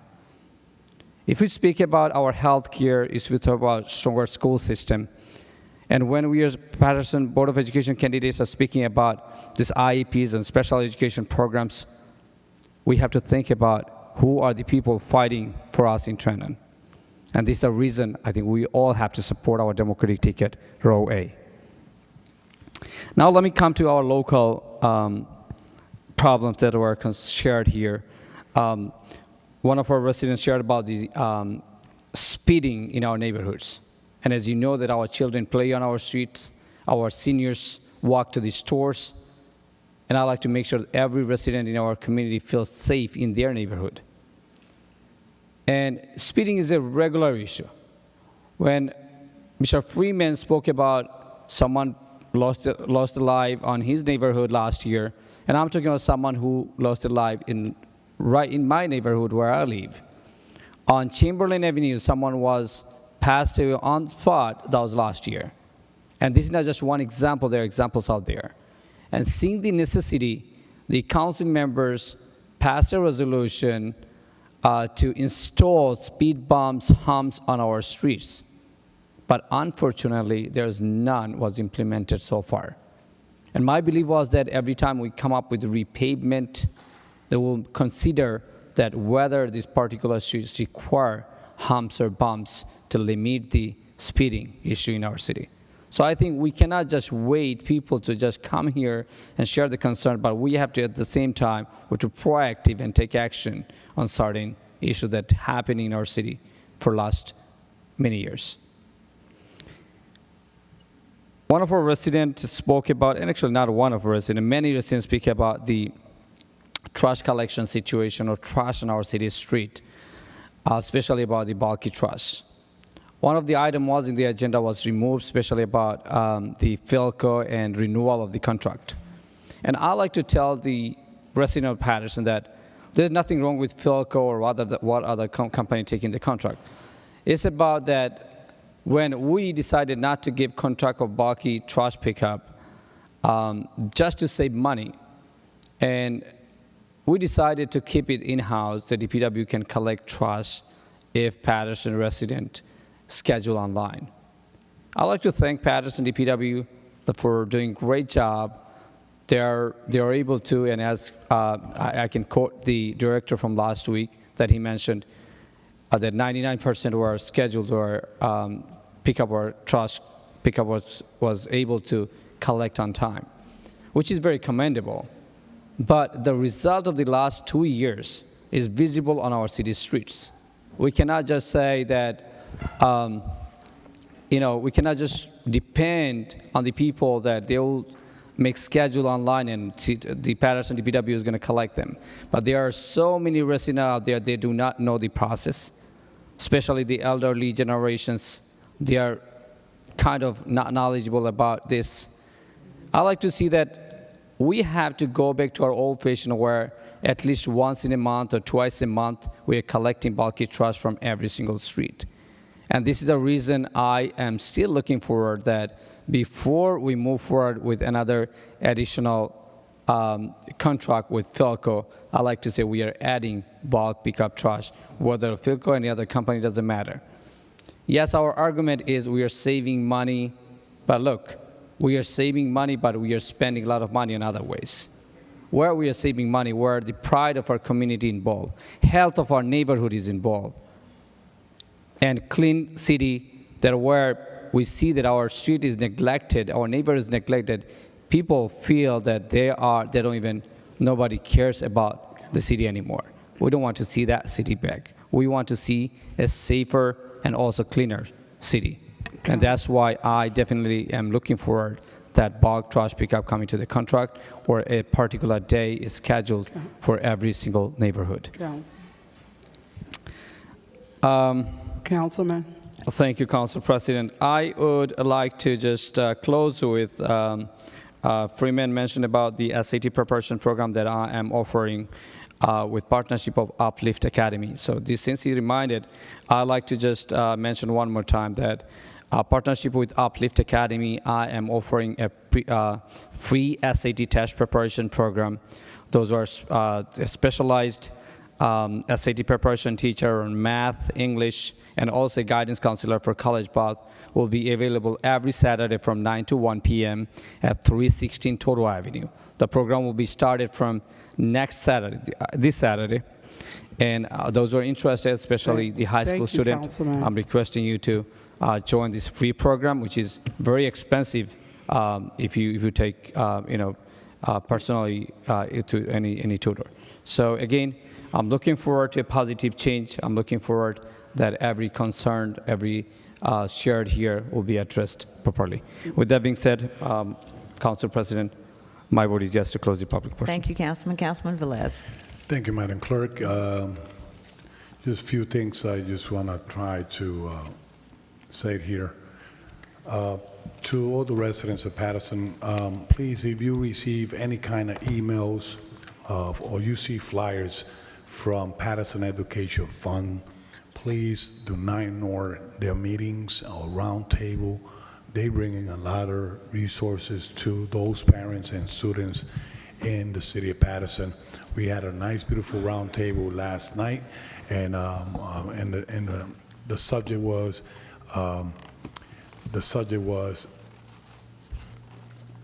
laying back or turning back or putting student back backwards, all the words with attendance, all that stuff, how the district have to improve for they could have more attendance from their student to school. Really, the attendance and the failing is real down.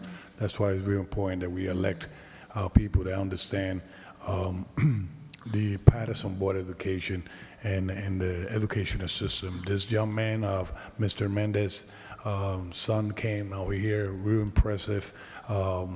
He looks like he's starting with a good leadership. If he started through the Board of Education, take in consideration and read and look into their statement. And if they are central in education, please go for that. He got my total support, and I will continue supporting Della Fisher, and I will let the other person out there to choose the third candidate. I think that is needed, and it's needed at this time, especially when they manage a budget of $700 million. And it's something that had to be look into it. Mrs. Robinson, please, administration, Mrs. Robinson came here with numerous streets, right? Oh, yes, so she gave it to you. Please follow up with that. Try to see if DPW engineering could do a traffic studies in all those streets to see how we could alleviate the traffic situation or gridlocks that we have in downtown. If we need to do some changes or whatever, based on what she saw, is good notice to do a traffic study to improve. Ilia Villanueva came over here to the council presenting her speech and why she's running for council seat in the 6th Ward. Everybody knows that she's my aide on the city council. At the same time, I have expressed my support to her in the 6th Ward without taking anything away from my colleague in the 6th Ward. The resident of the 6th Ward has the choice to elect the person that they feel they could represent them. Okay? So you come out and vote. The bad thing, if you don't come out and vote, the bad person or the bad government get elected. So put check and balance, see who you feel more identify, and go out and vote. It's really important that you come out and vote November 4. It's an important election. Moral, character is on the line, benefit is on the line, so you had to come out and vote. Vote for who you believe is going to make the difference in the state. okay? So that's, and everybody know where I stand. So, but I had to do that general message. Mr. BA, I would like you to please request to Mr. Joel Ramirez and to the Board of Health Director a full report of what happened with those so-called vaccine, because still, I'm the councilman, I don't know what happened, I don't get involved in personnel issue with the city, so, and bring it publicly to the council, okay? Bring it publicly to the council, because there have been some accusation, as everybody knows and everybody here listen, regarding an employee that have no expertise, no education, don't know how to speak English, and all that baloney that person think that person is. And I don't have to defend more that what I know, that the city did a good hiring and to be able to fulfill that position. Now I'm going to speak. I will take seriously if Monsignor for the cathedral come and say something to listen. I will take it serious.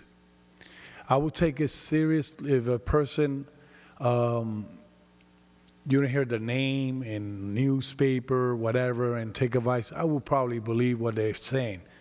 But let me tell you, my wife is so prepared and she's so humble that I have to say that I love her every day, because God has put her in my side to keep on doing what I have to do to serve the community. I know I'm the last person to speak. I had to sit here to listen everything that is going on my right side, and then when I go to speak, they try to rush me. But I'm not going to rush this time. Now, the people of Paterson, the people of Paterson are looking for leadership. Are looking for leadership. They're not blind. They see what they're looking for. If they feel that the Paterson is okay with Mayor Andres Saya, they're going to vote for him. If they're going to look for somebody else, they're going to look for that person. But some people sell themselves so good to be a mayor that they do me a favor. When they start attacking each other and all that stuff, they do me a favor, because I got to try to stay what is facts and what is got elected for.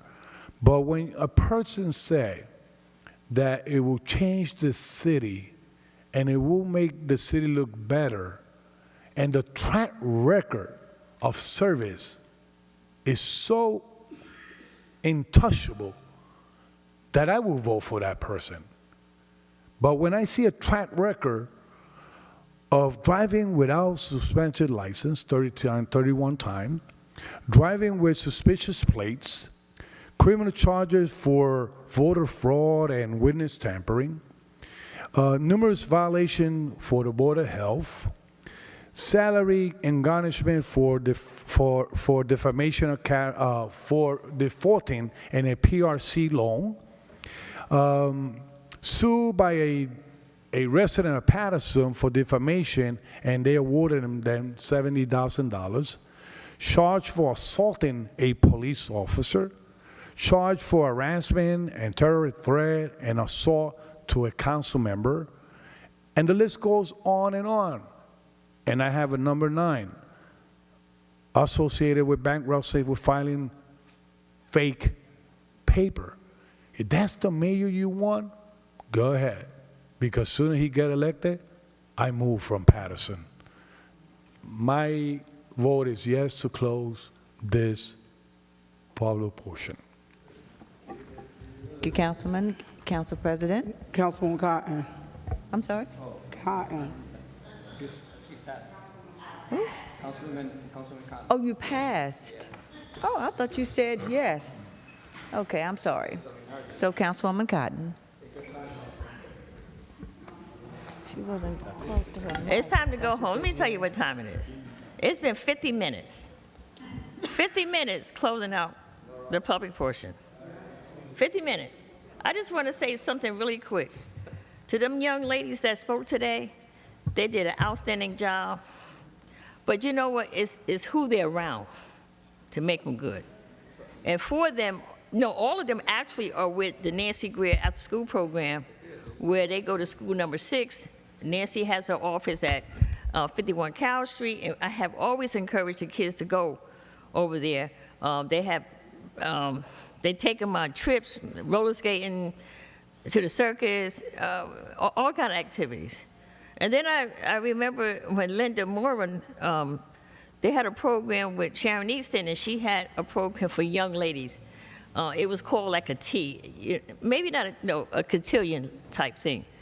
And she put her 2 daughters in there, and they were absolutely beautiful. And I can say Sharon Easton really, our Lieutenant Sharon Easton really put together a great job on putting that together.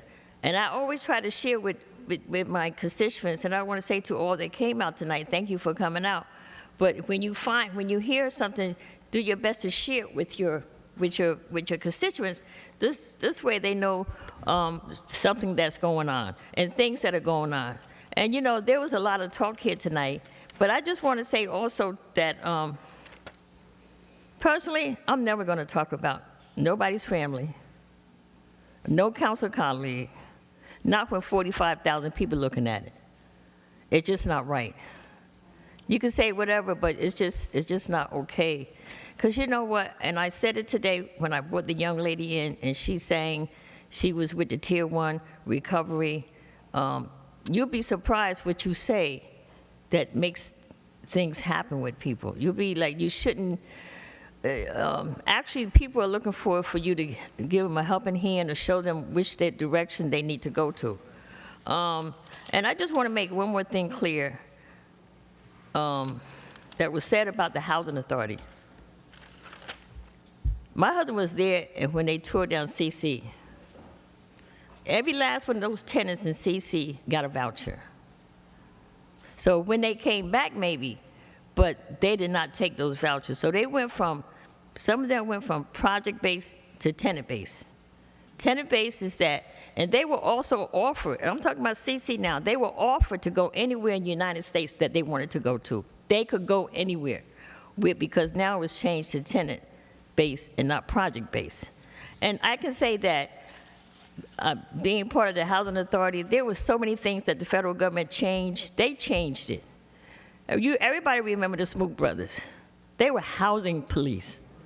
The Smoot brothers, they were housing police. They got rid of the housing police. Then all of a sudden, that was no more security. I have gone to states in this United States where you have units of 400 or 500 people, and they kind of patrol themselves. They didn't need housing police. They didn't need police to come, meaning that they had a good tenant association that did what they needed to do. And it can be done for people to say that, but it can be done. I just want to say that we're here to help, but I saw something on Facebook. My mom lived in project housing for 2 years. And the reason why my mom moved out of housing, because she just didn't like how they were all in your business. They want to know everything about you, your bank account, your everything, your money, this and that. So my mom said, I can't do this. I don't want to stay here.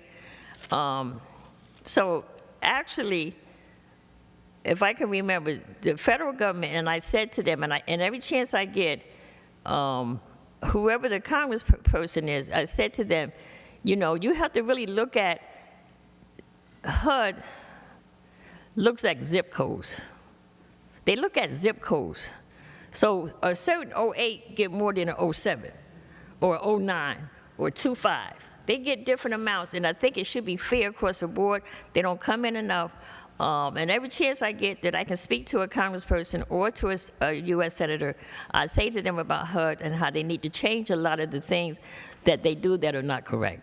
I'm just what's up, and I want to say to them, HUD changed a lot of stuff that caused the Housing Authority with what is happening. They got rid of the maintenance. They made the people do maintenance that didn't know nothing about maintenance. So it didn't come from Paterson Housing Authority. It came from the top. And when it came from the top, it affected all over the United States of America. Well, look, I was there. You was not there. In what year was it? 96, 98, 1998. So I just want to make it, and I just want to make it, I don't believe that I know we have at least 3,000 vouchers out there. I'm not sure about the other 2,000 that they're holding. And that's something I would like to find out. If they're holding 2,000, that's a lot of vouchers to be a holding. And I don't believe that they're doing. And I'm telling you what I know. I'm telling you, my husband worked there. I know, because we were there. He was there when they first tore down CC. He was there. And every last one of those people living in the CC project got a voucher. Not to say they went back into the Housing Authority, but they went anywhere else. They could go anywhere in the United States, wherever. But I just want to say to, people, I'm almost finished, Council President, but, it was 50 minutes doing closeout. You can think what you want. And I'm saying, what it is. So everyone out there, thank you all for looking. Thank you all for the young people. And I can see they're going to be really great. They're going to be really great. Because you know what? We're going to show them and tell them the best way they can do. It's not about sitting here talking about what ain't right, what ain't right. Let's make it right. That's what we're supposed to do. Let's make it right. Let's show our young people what we can do and how we can take them and how we can do for them. And I want to say to all the people that came to speak tonight, and I also want to say congratulations to Teresa, Lawrence Francis Nance on her appointment to the Paterson Housing Authority. With that being said, Madam Clerk, my vote is yes to Thank close you, the public Councilwoman. portion. Council President. So let me say this to the public that's viewing. There's a lot of information that comes to the podium by the public. Oh. And that's why we have constituent services that is in the chambers, and they get that information and respond within 24 hours to the residents. That is why they are here, as well as the administration that sits here to make sure. I know sometimes we want to reiterate what is said at the microphone, but that is the purpose of having constituent services here in the chambers. I'm going to close. I'm not going to do like anyone else. I'm going to be the change I want to see. I'm supporting the Democratic ticket, row A, starting from Mikey Sherrill, Dr. Del Caldwell, Senator Benji Wimberly, Assemblyman Abdelaziz, Assembly candidate Kenyatta Stewart, Christina Stratz, and Mike Ramaglia for the Democratic row A ticket. I want to say, and I want to commend Mendez Jr., because he came tonight to speak. And I want him to stay encouraged. I didn't just hear him tonight. I heard him in a couple of the debates. And as someone that works in education every single day, it is inspiring to hear a young person who went through the Paterson Public School, graduated college, has a full-time career job, and wants to come back and serve the school district. My hats go off to you and all the other candidates that are running for re-election and/or election. We got to encourage our people to do the right thing. Madam Clerk, after this vote, we are closing out. Items 1 and 66 are being removed from the agenda. Madam Clerk, my vote is yes. No more items. My vote is yes, Madam Clerk. My vote is yes, Madam Clerk. Okay, Council President. 1 second. My vote is yes, Madam Clerk. Thank you. The votes are 8 in favor, 1 absent. The public portion is closed. Is there a motion to close? Motion to close? I have a motion to close. Move it. Moved by Councilwoman Cotton, second by Councilman Jackson. Roll call, Madam Clerk. Roll call to close the meeting of All October right. I just want to 21st, make one 2025. announcement. Councilwoman Cotton. Thank you, Madam Clerk. I just want to make an announcement. I was given this information. I had not seen it yet. But we have a young man missing named Javon Cook. I don't have any information, but he's on Facebook. They have pictures of him on Facebook, and so he's been missing since October 13th. So if you know who he is, or you have seen him anywhere, the name is Javon Cook. So if you see anything, please try to reach out to the family. With that being said, Madam Clerk, my vote is yes to close the Thank you, Councilwoman. Councilwoman Davila, Councilman Jackson. Thank you, Madam Clerk. Let me just be clear. First of all, I mean, to the unknowing, anytime you're critical, it's about bashing. Never once did I bash Alex Mendez Jr. In fact, my opening words was I love and respect him, and I appreciate the fact that he wants to come forward. What I did was scrutinize his presentation. I think that if he's a candidate, he should be more than open to receiving that level of scrutiny. What I said was, the only thing that I heard him present was an expansion of the ESL program. And then I talked about his comment on not having firm leadership while he was a student. And I pointed out that his father, who is obviously incapable of holding these positions, talking about legislation that Corporation Counsel written on his behalf. He can barely read the legislation, let alone if he wrote it. I have been forced to write more legislation myself than he can ever have written. So that's just a point of clarity. I've never said one thing about Councilman Mendez Jr. Me personally, I think individuals with a wealth more of experience should be seeking a position for an $800 million budget. If not, I think that yes, there's a possibility of a young, energetic mind, but bring forward the plan that you're talking about. Talk about how you would do certain things. That's the only point that I was making. Of course, they're going to spin the narrative to make it seem as if, I was bashing him, because it's clear. It's clear. He thinks he can just run a campaign for his son while, his actions are being scrutinized. Now, I'm not even going to indulge in any other things. Madam Clerk, I appreciate the time. My vote is yes. Thank you, Councilman. Councilman Kalik. Good night, everyone. My vote is yes. Thank you. Councilman Omar. Before I do close out, I just want to remind the city of Paterson and the residents that early voting starts Saturday. You can vote early for the next 9 days, I believe, and then election day is November 4th. And I am proud, yes, 300 McBride Avenue, the Heritage, Alexander Hamilton, and I believe there's a few other ones. And I just want to proudly endorse all the Row A candidates: Mikey Sherrill for governor, Benji Wimberly for Senate, Al Abdelaziz for Assembly, Kenyatta Stewart for Assembly, Mike Ramaglia for County Commissioner, and Christina Schwartz for County Commissioner. And to the 6th Ward residents, I am on the ballot this upcoming election. I'm one up on your ballot, and I hope I can count on all your support. With that being said, good night, Paterson. My vote is yes. Thank you. Councilman Uden. Thank you, Paterson. Have a wonderful night. My vote is yes, Madam Clerk. Councilman Velez. Good night, everyone. My vote is yes. Thank you. Council President.